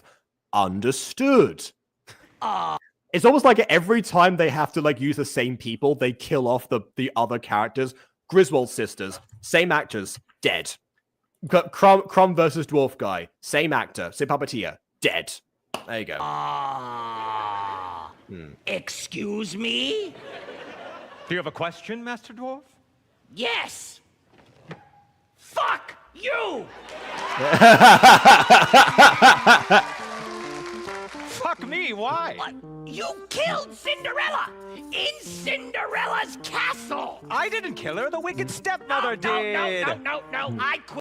This implies that the narrator was one who wrote the story rather than just recounting it. He seemed to again, going back to Castle on a Hill, it seemed like he was, you know, merely like the relayer of the tales rather than the one who crafted them, because he wanted to know as well. But anyway. Wait, no more woodblock for you. Ragweed. No, don't talk to me. I'm in the audience As now. a Justine Ella shipper, Pewter's giving that kiss hurts. I was still on Lucinda / Ella personally. She's still was a bit more forward, let's say, in that matter. Oh, finish your sad bullshit story. Fine, I will. Good. And don't even try to win me back. I won't. He didn't like you anyway. Good. See, that pose there from the narrator, that is what someone holding all the cards looks like, not what Ella did before. Oh, he'll be fine. And so the wicked stepmother spun her spells as she stitched Ella's stolen feet to one of her daughter's vile skin suits. Now none remained to bar the trolls from claiming both crown and castle. Is what they think. Just as I thought. Another pretender. Take it off. You're not her. Okay, so I guess fine. Instead of just not fitting, it has to burn the skin on contact. Yeah, that's what Thanks, she said fake earlier. godmother person. That's what she said earlier. Also, wait, that was literally the actress who played the fake godmother. I find that funny. She literally played the fake godmother. I guess She played mother earlier. I warned you when you volunteered. The slippers themselves. Last thing I see is Pewter's kids. She had her eyes closed at that point. She didn't see anything. Anyway. Weed out any tricksters. It's black magic. Those shoes belong to a witch. Bite your tongue, you lying wench. She's blessed, not cursed. And this. Well, right now she has no legs, so. Blessed crazy. Sit in the next one. Man, it's not fair. Why does Futures get to marry the twins? Because your labor pained me, and I swore till that day I'd pay you back. So the time has come. That'll teach you. Oh, don't be so smug. Your time will come soon enough. Well, if it isn't the ladies. Again, Ransilda she never catches a break. We love you, Rensilda. You're the favorite sister in our eyes. Yeah. At least out of the two of them. Ford claiming to be the owner of this slipper. Now I can't recall what she looked like, but I know she was kindly and well spoken. Well, she wasn't blonde, so I don't think she was that skin tone. So, you know. She was kindly and well spoken, and that is the memory. Aside from that, is all fire, Aiden. None of that is gonna matter. Now I can't recall what she looked like, but I know she was kindly and well spoken. I mean, so what the fuck are you implying? I was merely going to warn against deception. But go ahead. How to roll against deception, I see. Give me that. Oh, fits like a glove. It's a shoe, stupid. It's an expression.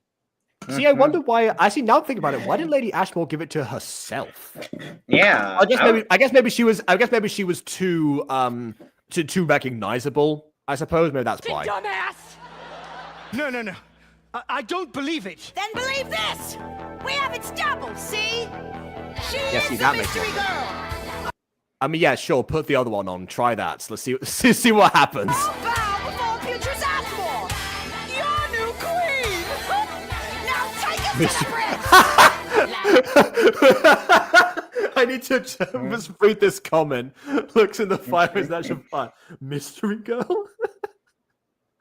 just wafts the slipper in the direction of the fire, so it like curls over, and that's how Cinderella's reborn from the literal cinders. Yeah. La la. Watch till it's over. Better catch a glimpse of your blushing bride. I want you to watch while you suffer. Another callback.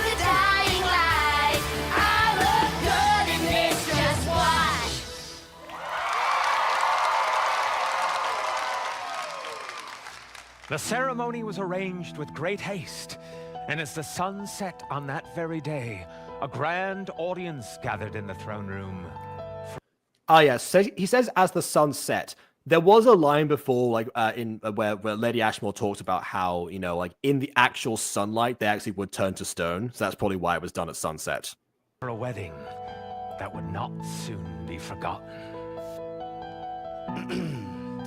Lords and ladies, knights and nobles, we gather beneath the sight of the 9 good gods to unite. Oh, so Thaddeus is ordained as well. Like, I mean, he does everything, I suppose. In holy Nobody wants to kill the king. matrimony, our beloved prince and his mystery woman. A mystery no longer. Lady Putris of House Ashmore. The prince has prepared. Hold on, Putris introduced herself earlier. They should at least remember her name. Had his own vows. Yes. Actually, no. What am I saying? The prince would never remember her name. He would just. Anyway. Abreast and abreast upon thy chest. I mean, this is exactly what she said she had to him, and that's all that she talked about. Which again means he should recognize her, but whatever. Unclasp the button of thy vest. Let me see them tumble free. Let me squeeze them. Lucky me. No reference to feet. Very impressive considering the way that they met and what he said before, but okay. There was a show where the holders groaned wrote his own vows and told him to hush. They hadn't heard anything yet. Again, that's how the pantomimes tend to go with like the director dress. Yeah, absolutely. And that's it.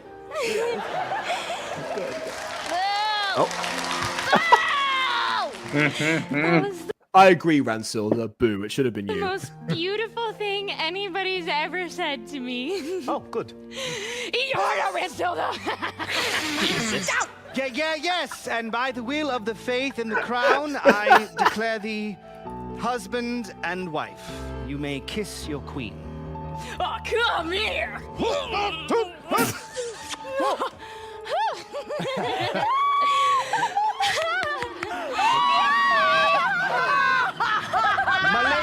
I was surprised. They're all wearing masks. I wouldn't have thought. Okay. I don't know when this was filmed. I ask that you kindly stay seated. My lady. It's something funny. You know, though, people do wear masks currently still, even though, like, people That still many? do that. That many? All next to each other? That seemed like Yeah. it was almost like a requirement for the venue. They may have asked everyone to wear a mask just out, you know, I don't know, maybe they're like want to be extra cleanly or, you know, just in case. Potentially. Yeah. I'm wondering if this means this was actually filmed like a while ago and it's just only advertised recently. Well, I guess recently, a year ago. I would assume it has to have been done recently because otherwise, yes, everyone at the audience it seems like was required to wear a mask. Interesting. Yeah, that's what I'd say. Like if it was during COVID, then I don't think this would be happening on a stage. That's why they did Nightmare Time. Well, no, I understand, but I remember that when like things started to ease up, they gradually started to open places. I think the first theater piece that I went to see when they started to ease up, I had to wear a mask for that one. That's what I'm kind of like recollecting right now. Filmed July 2024. Right. Okay, so I mean, again, it was significant while ago, actually. It's not about when the demo was released, I think. No, it was April 2024 when the demo was released. You all!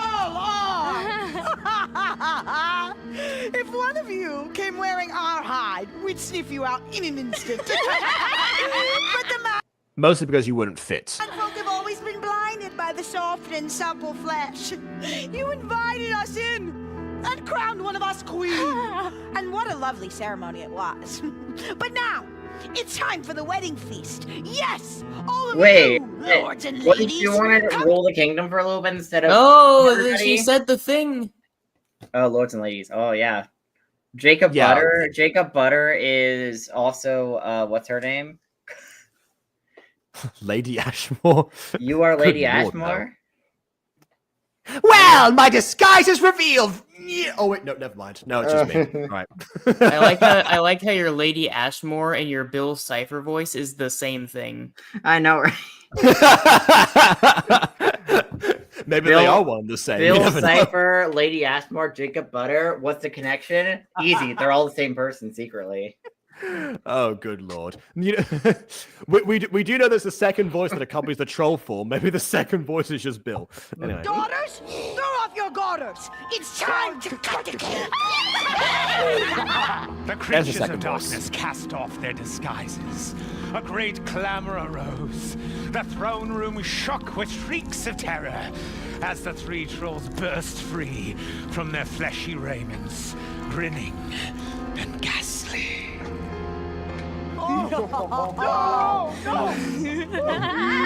What's the matter, my prince? Don't you want to carry your bride across the threshold? Kiss me, lover boy!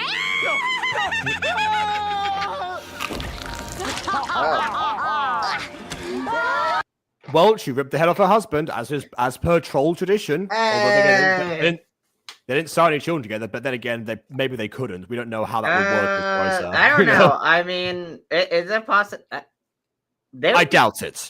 I doubt it. This is like D&D logic, where like every species can hybridize. Also, pretty good head sculpt mold. Although, is it though?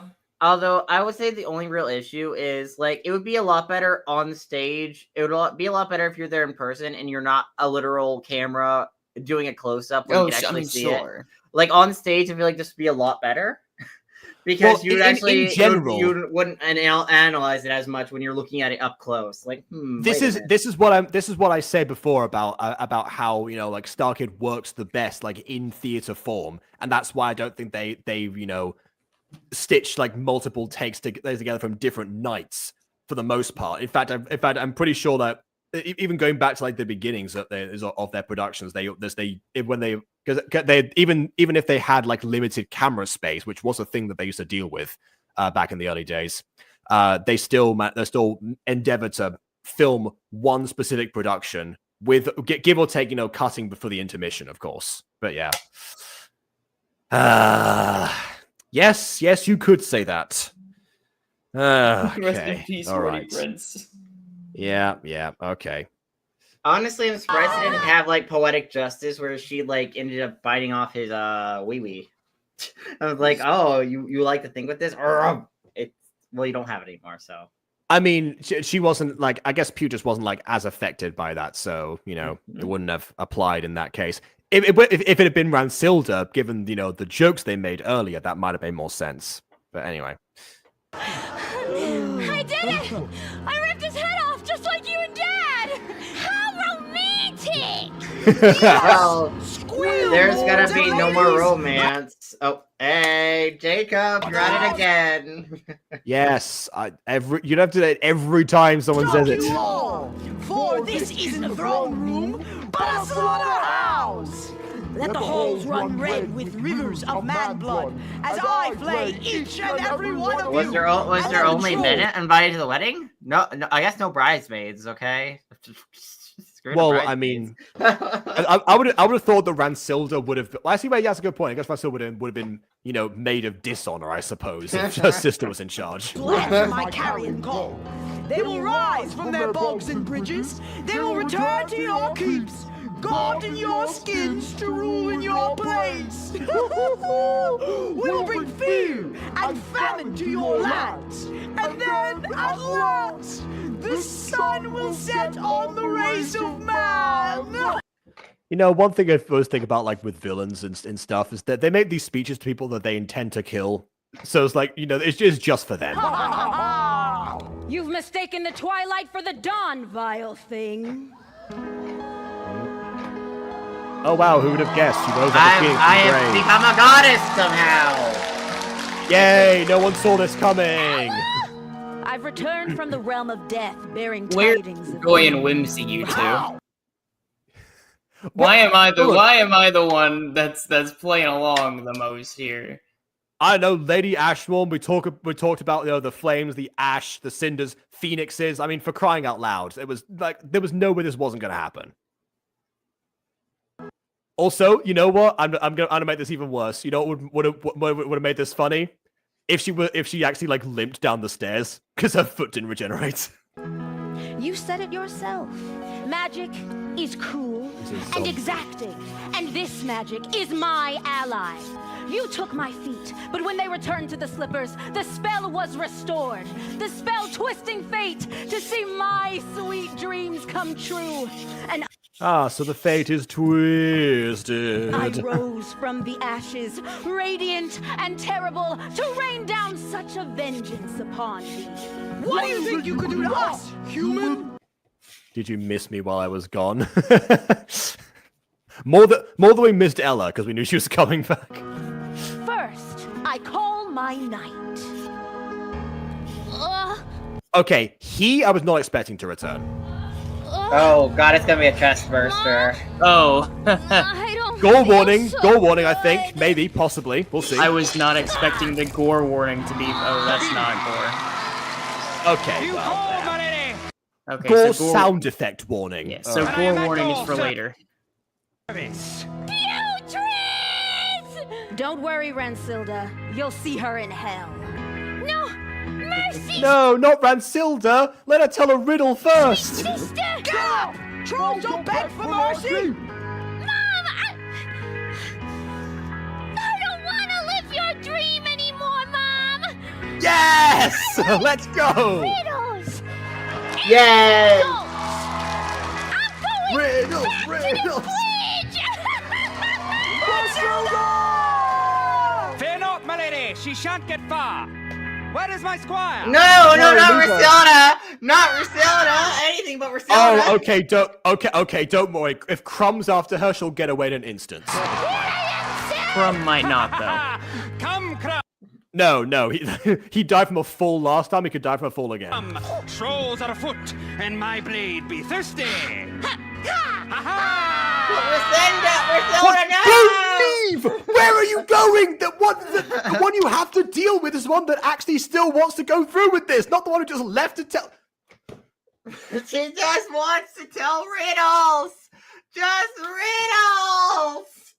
If I had a nickel for every time that those two characters left before they were supposed to actually do their job and help, I would have 3 nickels! 3 of them! And now for And that is a lot. You can't win, bitch! You've forgotten your station, beast? You crept from the shadows, an imposter in the land of light. Well, let me remind you who is master here. Let me reacquaint you, Stepmother, with your fear. Behold, these trappings of Starlight! What is that? The most beautiful light in the eternal dark. Where all things return and all things will start. The living ember of the flame of life. Hell yeah. Behold my star. Yeah, what was that about Kim Wenby that anyone could do high notes like that? Yeah.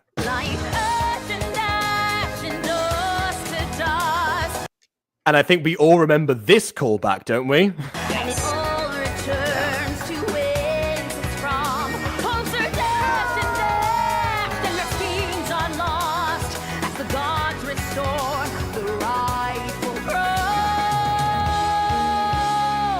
Behold my starlight now. That wicked troll had evaded the sunrise for eons, shielding herself with the skin of maize. But no longer, for Ella had delivered her the dawn she had dared forget. The troll roared, and hardened, and at last turned to stone. Not before its jaw dropped, of course. She was beaten. Ella had saved the kingdom. And the gathered nobles from lands near and far showered her with gratitude. And Ransilda was never found. By the rules of comic books, you never found the body, so she's still alive. But alas, the praise would not return. And some say that Crumb and Rensilda are still fighting each other to this day. Sometime later, it became a battle of wits. Crumb likes solving riddles. Ella went home to a ruined house, to that clearing in the woods, to pay her respects to two dear girls departed. By the way, somehow I'm surprised she's still alive. Like, I thought she would have been permanently dead. Like, she died, but she was able to come back to life to get her revenge, just to instantly die again. Oh, you mean like an unfinished business type of thing? I mean, maybe, but that's not really how Phoenixes work. So, Well, she's not specifically a Phoenix. She's a Starlight. Something. Well, I mean, I don't know. I don't know. Ashbourne, you know, the whole thing, right? You know, rising from the ashes and such. I mean, it was like from the very beginning. As soon as they said the name of the house lineage, I was like, "Yep, this is of course it's going to happen." Oh, look, she's standing under a guillotine. It does look like that, yeah. Well, I mean, your feet hurt, so your feet got hurt off you. That made no sense. Can't see Yeah.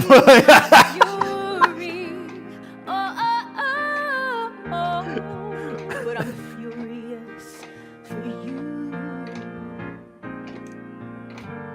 My gifts seem small,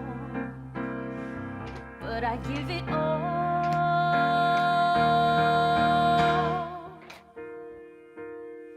Justine, Lucy, vengeance is ours.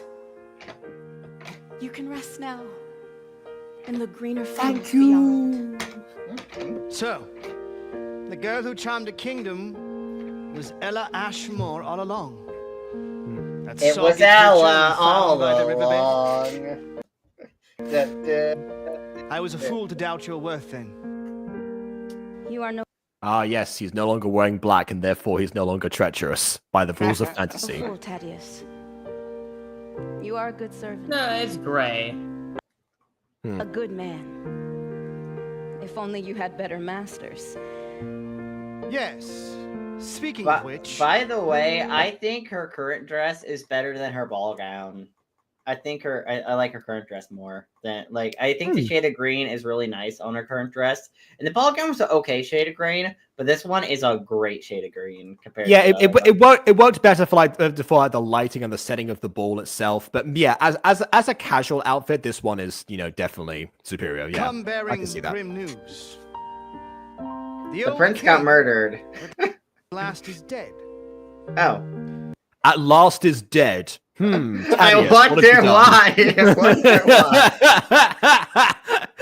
Man, you make that sound like you've been waiting a while. And per tradition of the kingdom, it turns out that if there are no other eligible royal heirs, that the highest esteemed servant should inherit the throne. What fortuitous misfortune, huh? He had been ailing for some time. Perhaps his grief did him in. His only son killed, his line at an end. Perhaps he smothered himself with that pillow. Oh god, you actually did murder him! Oh no! I thought that was a joke you were just making. Apparently you died actually murder him! Oh no! We could complain about the fact we never saw Titus and the king interact, so that wasn't built up, but it's too funny to care. I don't care. Oh no. Who knows? Yeah! I wasn't there. I sure. am sorry to hear it.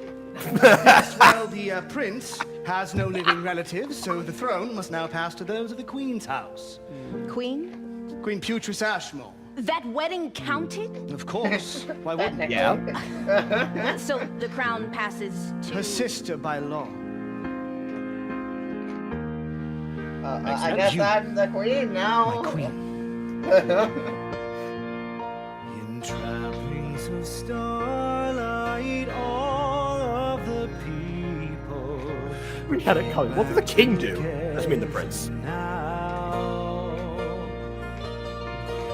sunset and sunrise, fearsome and regal, ashes belie a crown. This is the most private coronation to ever exist. Cause my love will be fierce, and your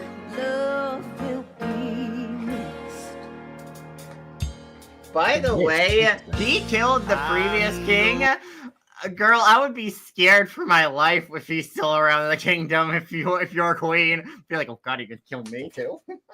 No. As long as she remains, wise in his eyes, she's safe. She'll be fine. That's kind of mildly concerning that your servant may be willing to kill you. But We are worthy. For what we've been through.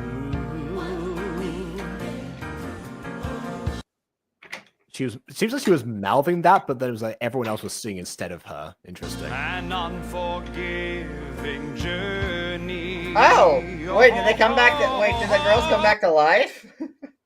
Or is it different actors? No, those are different. Those are the people from like the beginning, like they're the townsfolk. I was trying to be like, did the friends come back to life?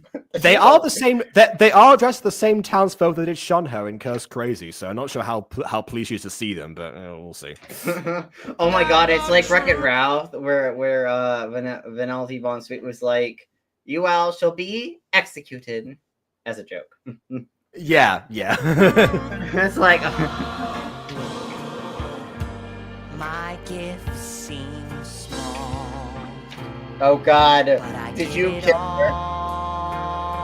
Did you kill her though? My queen. He was the one who smothered the king with the pillow. Thaddeus really wasn't there. And my axe. Starlight, all of the people will get back together now. Yeah.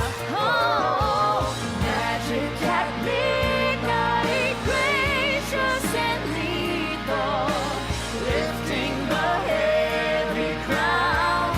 And soon enough you'll know it, 'cause my Thank you, yeah. love will be fierce. And your love will be missed. Get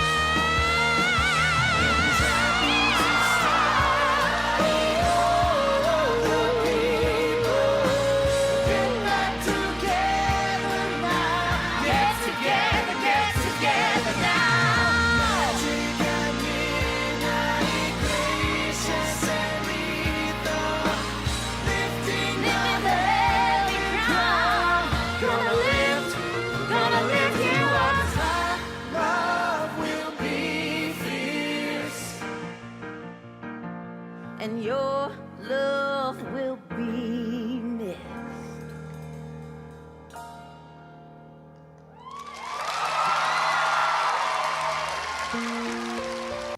Okay, so that almost seemed like that. You would think that would be like the final song, right? If she becomes queen, everything seems to be working out in her favor.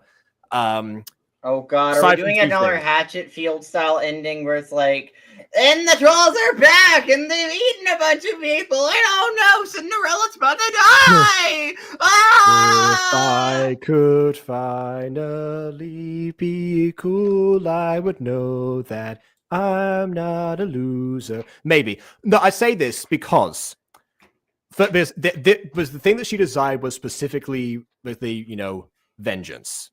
And in most stories, vengeance is punished because it is a vicious cycle. There will always be somebody who wants revenge on you. Because the people that you've wronged, trying to right the wrongs that have been done to you. So it's all about breaking the cycle. That's what most stories is say. And you would think maybe this could be an exception, potentially. Here's the thing, though.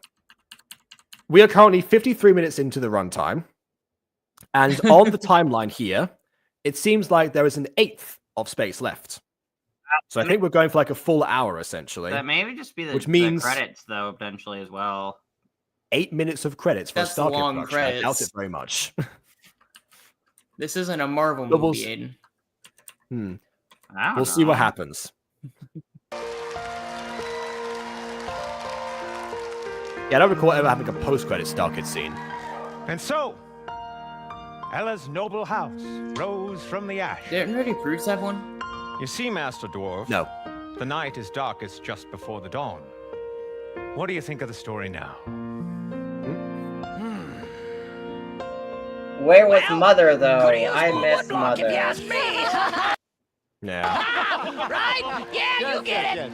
You get it. Very true. We get it. So true. Our dear Ella was a fine queen, feared by the wicked, loved by the true. Oh, well, no For she one mourns the rewarded wicked, those with though, loyal- so, you know. No, it seems not. Except Ransilda, we mourn her. And I know, none was right? so loyal She as wasn't her wicked. green- She was just misunderstood. She wore a dead woman's skin to a ball in order to try and seduce a prince and rip his head off. I don't know about that. No, she did all that not to rip off a head, but to tell riddles. And jokes of a specific nature, I guess. Yeah. Sir Hopalot, She's innocent if you think about step it. forward. I am thinking about it, and no, she isn't. Most gallant knight, and yet you have not a lily pad to your name. This will change. I shall grant thee the title of Lord and gift thee all the lands of the marsh and swamp. Well, masons okay, I shall- guess he owns a whole swamp now. Yeah, I mean, that's fairly decent. I mean, the yeah. queen, yeah. I mean, yeah, but like, who owns it? I'm sure someone else owns this swamp. No, already. she's the queen. Well, okay, most of the time, you know, like specific lands would remain like unclaimed to be assigned, or they would be reassigned depending on like whose titles change and such. That's also an option. Okay. But that would mean you do just make another enemy. So There, you and your forebearers shall reign from now. Shrek's gonna be pissed. Shrek is the enemy. Oh my god. Milady, I am your sword, your shield. Who will defend you in my stead? There is. well, you've been doing a terrible job so far because you keep running off on me. So I'll You find keep someone else will stay leaving me. behind. You keep leaving me, okay? Small, but true. If you deem him worthy. Huh. I don't know. Are you sure? Yeah, on second thought, bring Sir Hopalot back. Yeah, given the alternative, okay, I've reconsidered. He is impetuous and hot-headed, but he has learned all he can from this old frog. Because you've taught him nothing. Kneel, Crumb. No, we know he can fight. He just doesn't usually stick around to. He's not If usually he- alive long enough to. He jumps on the face and then dies. No, he fucking he like single-handedly and effortlessly played with like 5 people. 5 armed people. Jacob does not deem him worthy, my poor Crumb. Well, my judgment has passed. Jacob, I guess you could say that Jacob doesn't have a crumb of mercy for him. Crumb. I mean, my faith in him crumbled as soon as he died. Yeah, shouldn't Ella have done that?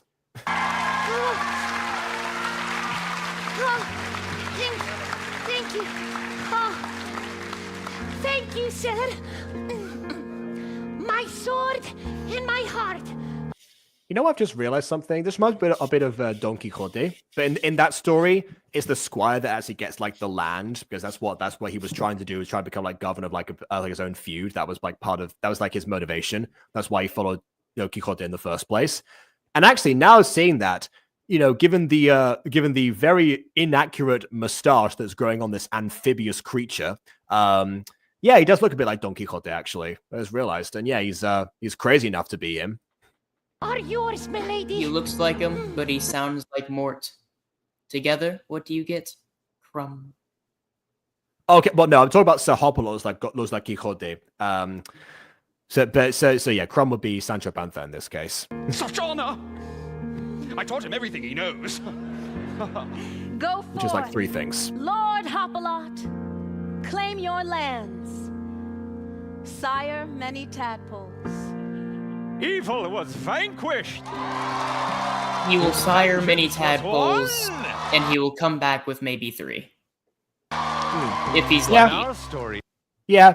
ends where all stories do. Let's go. Oh, okay. Secret strange way where shadows dance and play. You're guided by wonder. It's the same lyrics. In the realm of fantasy, it's sort of a factory for stories that shudder and the kingdom that loves her. Let's go! There's a castle on a hill, as the story goes. Yeah. And the queen has found her home across the moat. And for the foreign guys, Oh, that's different. one monarch fierce and wise, will her highness grace our eyes? I need to know. Will I ever know? Will I ever know? That's how you know he wasn't making the story up himself. Will he ever know? Will I ever know? The queen! The queen is coming out! There's a castle on a hill! Okay, the queen's come out, the bridge is falling down was the previous part. Oh, wait. Rancelda. Story goes, and it watches over us from across the moat. Like upon its structure, yeah. There are heroes in the walls. Honey cursed are all they called. And now you know. And now you know. The queen is coming out, good for her.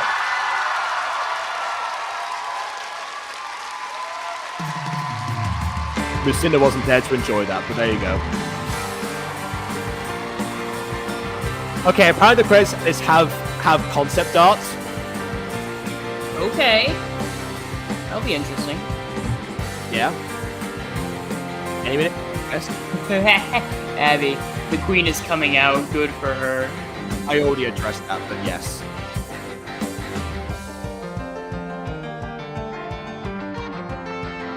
Wait, Rebecca Carr. Yeah? You recognize the name? Yeah. Was that someone from Aphmau's too? I don't think so. I don't remember that name from Aphmau's credits.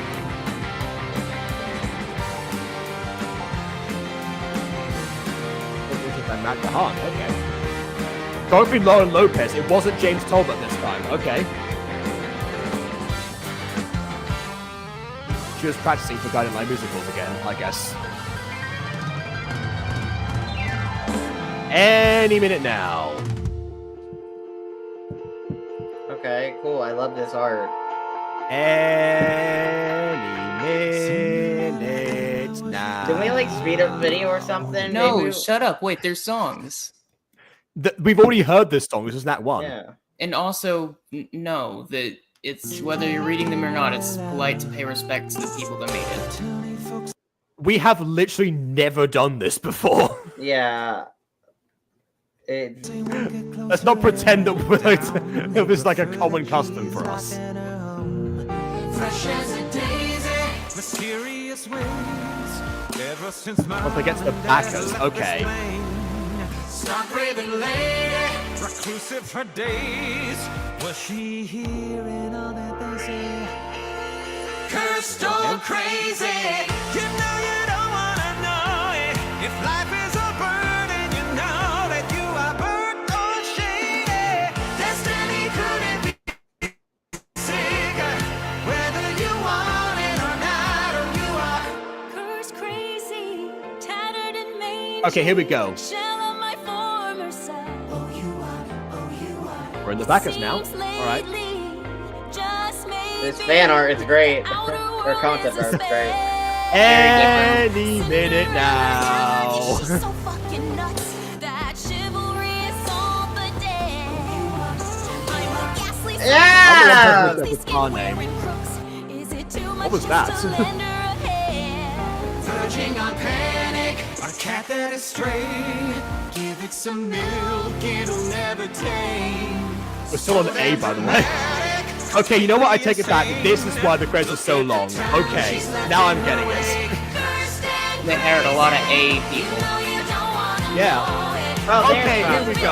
All right. Although her outfit wasn't brown in this, it was green, so you know. I mean, that might be. I mean, This that looks is more like concept art, Aiden. Well, yeah, That, but that, like, that looks I'm more like just- Lucinda than. I'm just That's more like noting. Lucinda than Ella, on the I'm just grounds no- that her ankles are showing. I'm just noting the differences between the art and the original. There will be Yeah. significant differences. Oh, now we're on B's finally. Oh wait, maybe it's one piece per letter. so 20. They have exactly 26 art pieces. Yes. God. Oh, now there's C. Oh, there were just a lot of A's. Oh, now we say 3 credit songs deep. Now you tell us. Thanks. What great informants you are. The ball awaits. Yeah, like I said before, slower tempo. Oh, very Disney-esque. This one, yeah, that one makes sense. Very Disney. Her dress looks like water in the concept art with the way they drew it. It helps us stop burning in the sun and turn to stone. I thought that said David Williams for a second, like the author, but no, it was David Williams. Fair enough. Now we're at the E's! Eddie, Katie, and Dean Lopez. I wonder if they're related to Lauren, eventually. I don't know.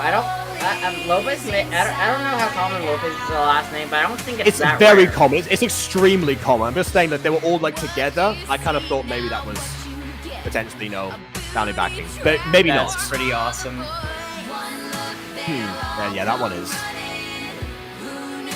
It seemed quicker when watching them from. yeah, I wonder why. Everything is quicker when you're not watching it with us. Potion Maniac, ooh, love that. Look how many Georges there are. And Graces, several Graces. Grace Chastity, where? And oh, so many Hannahs. Just the 4 rows of Hannahs. Alright then. Oh wait, there's a handful of Heathers over there. Oh, Heather, and Heather. And Hannah, and Hannah, and Hannah, and Hannah, Hannah, Hannah, Hannah. Iris, Isa, Isabel. There's so many Isabels, wait. And they're all spelled slightly differently. It's like Ashley, and Ashley, you know? Oh my goodness. Okay, yeah, the prince looks pretty accurate. James. Oh, James. Only two Jamie. Jennifer, yep. Oh, and a Jenny. Jenny. Jessica, so many Jessicas, like against Jimmy 4 of the Chomps Jessicas. Meisterek. Jessica.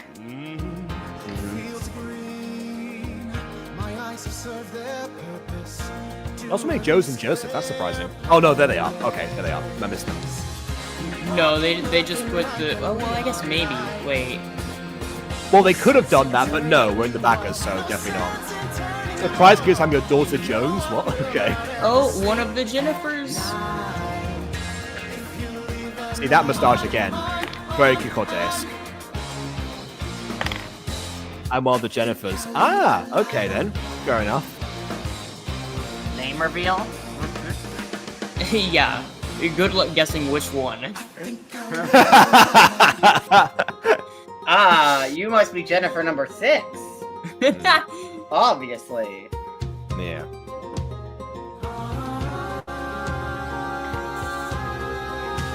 Lee R.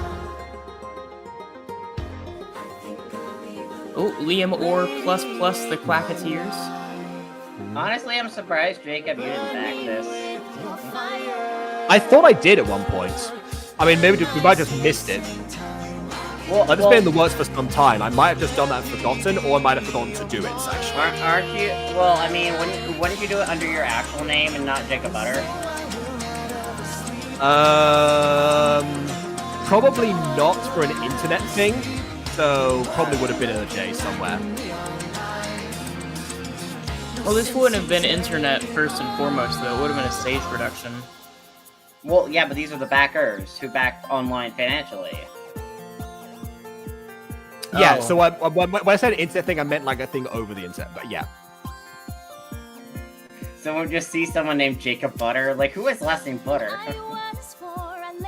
Well, I mean, compared to a bunch of the other credits in here, like, for example, Naz was here, and Naz helped with this play Starkid Woot. Yeah. Compared to that, you know, I'm small potatoes. Oh, hey, look, his mother.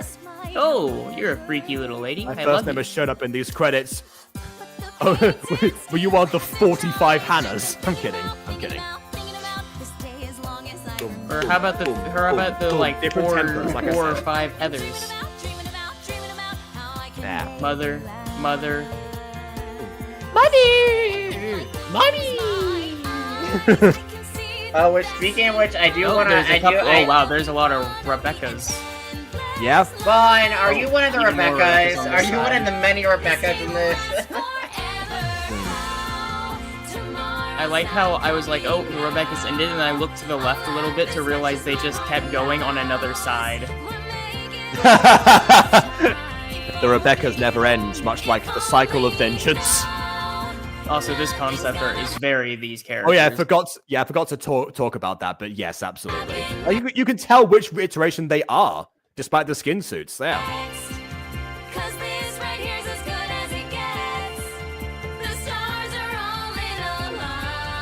Yeah, so I don't think my real name was in there. I didn't pause to find out, but yeah, I was done it under.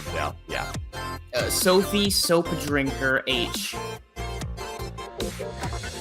Jacob, I'm gonna be honest. though, Squirrely Boys. Your Nicosaur.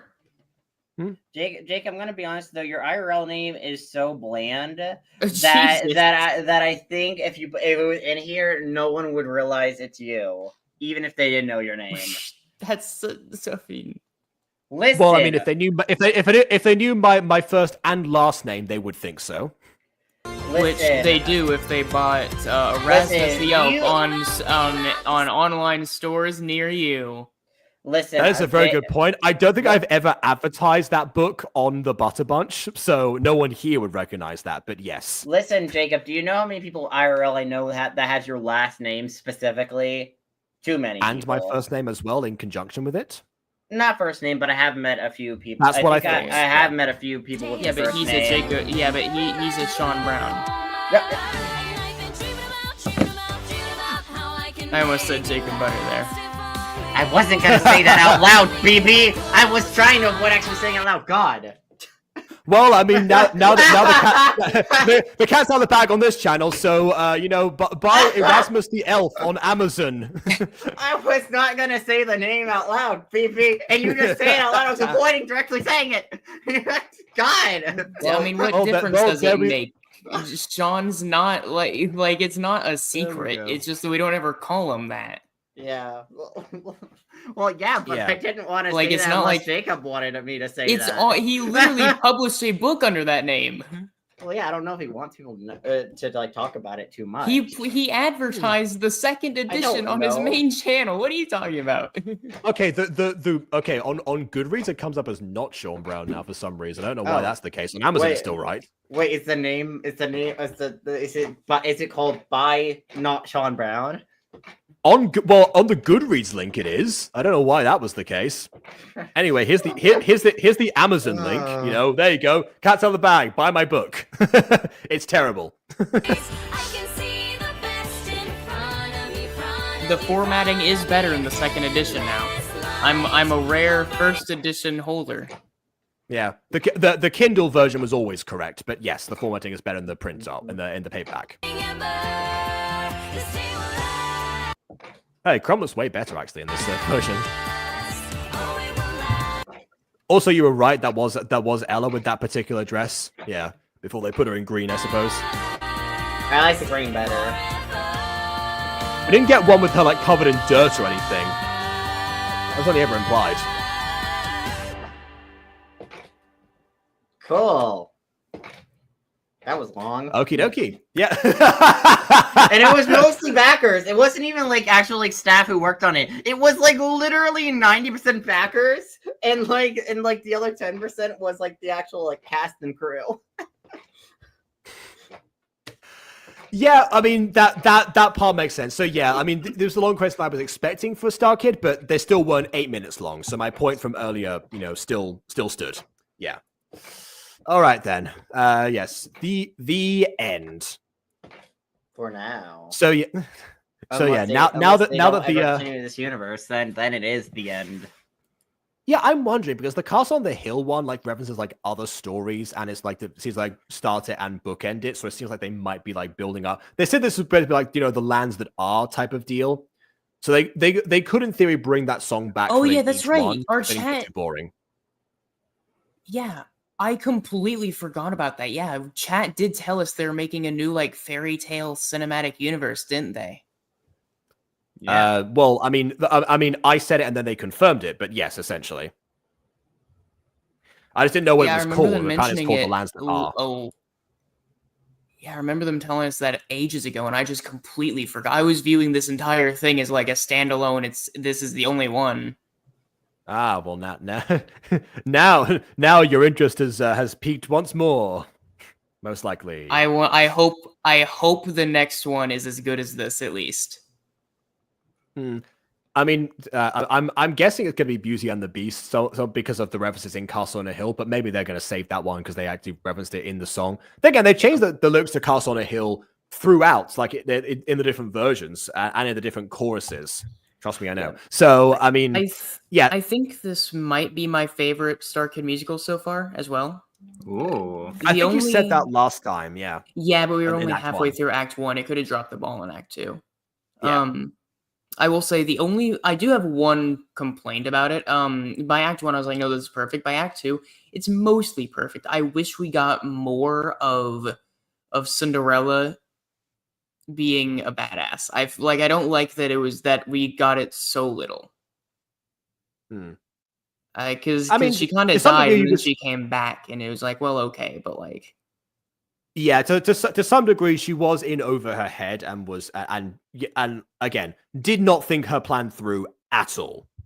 Yeah, but I will say on a certain level, I almost blame the goddess, and the reason is because I noticed that when she had the slippers on, she was very confident and powerful, and even like classic like sassy, right? And then whenever it was off, she was very much like her previous self. Like it was night and day.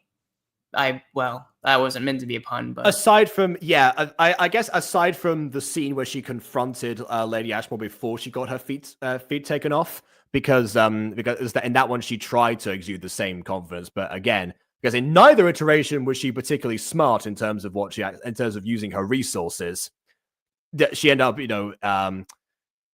in both situations, not worse off, let's say.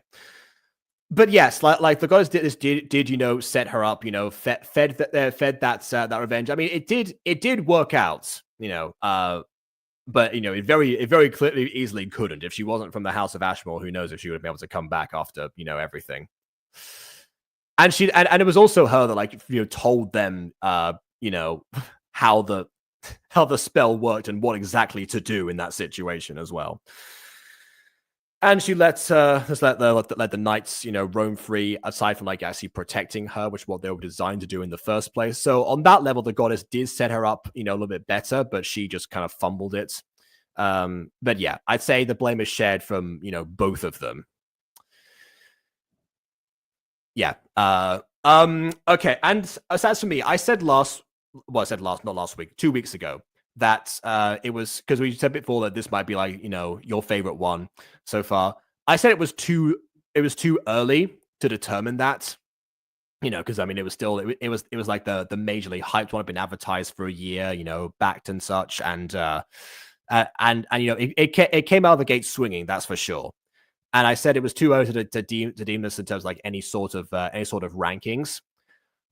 I do maintain that I'm excited for this new, what I'm considering possibly the fourth era of Starkid. Well, that's what I thought that at the time, but I guess if they're approving Guiding Light musicals, because they're not done with Hatchetfield just yet, so maybe there'll be a bit of a tie-in, a bit of, not a tie-in, but a bit of a bridging between them, I suppose. And Ransilda will be under it.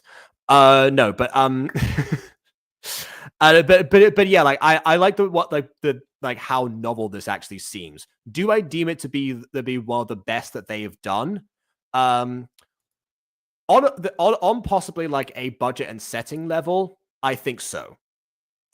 On a musical level, it's up there, but I don't know if it's necessarily like my favorites.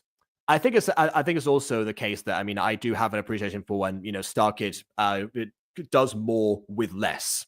Not to say that, I mean, clearly with all those Kickstarters, they had to put the money somewhere. So absolutely, I can see I see why this was, such high production. I'm not saying that's like a thing against it, but it's also not something that would tip the scales for or against the product for me, the production value of it necessarily.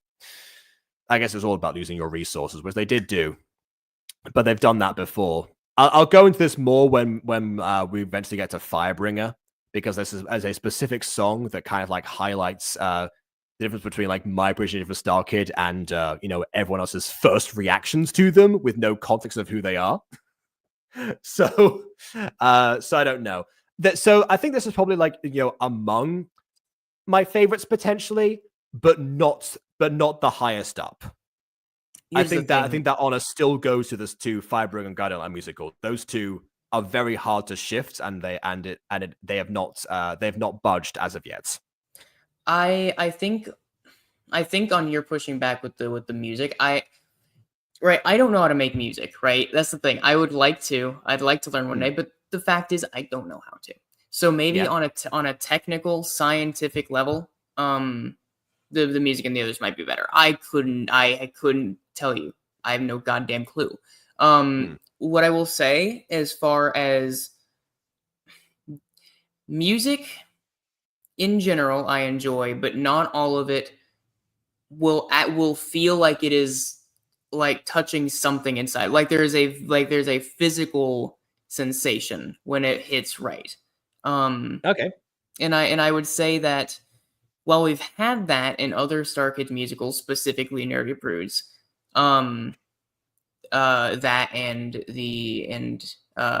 Coolest Girl from Harry Potter. Those were two that got me. This one had a solid 3. One of those is reprised, so we're gonna say 2.5. Regardless, that is on my scale, on the top of the leaderboard. So I would say this probably has the better music. Okay. Yeah, I mean, yeah, fair enough. I mean, this one I can't pinpoint why it feels different, because I mean these are like the same bands and the same people putting it together. But yeah, there is something that seems a little bit different to what we're used to. And maybe that's because, again, Jeff Blim, thinks about like the parameters and the vibe that he's going for, and we're so used to, I guess, particularly Hatchet feels that now we're moving away from that into something else. Like it shows that it shows that Hatchetfield was never the be all and end all of Starkid, like some people thought it, might have been at the time, especially when it was first starting out. So yeah, I think what lets this one down for me as a whole production, as far as like ranks the favorites, again, is the story issues, particularly with Act 2, where it didn't drop the ball significantly, but all the complaints I mentioned earlier to do with like how everything was executed, that's something that I can't shift. Which is like, so much was built up, and maybe it was the 2 weeks of waiting time in between them, thinking like, oh yeah, what are they going to do with all this stuff? And then that was the case. But even then, I think if we watched like both acts together, it still would have probably felt the same way, to me at least. So yeah, and a lot of Starkid productions do not have that. So that's, for me, a detracting factor from it. So again, not one of my favorites, but, somewhere up there. Possibly beneath Nerdy Prudes, you never know.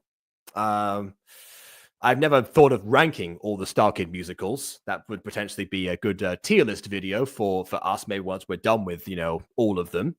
But who knows? We'll see. That's something in the future. I would ask Aiden what he thinks, but he has been muted for some time, so I don't know when he's going to come back, if at all. So, Aiden, are you there? Well, I'm going to take that as a no. Guess not. Okay, well, what are all of your thoughts? Let's know minds of liking or disliking, and leaving your comments on things we missed out on, or I don't know, just how wrong we are in some matter of some kind. And we'll see you all soon enough in another Butter Bunch video. Toodle pip. Bye-bye.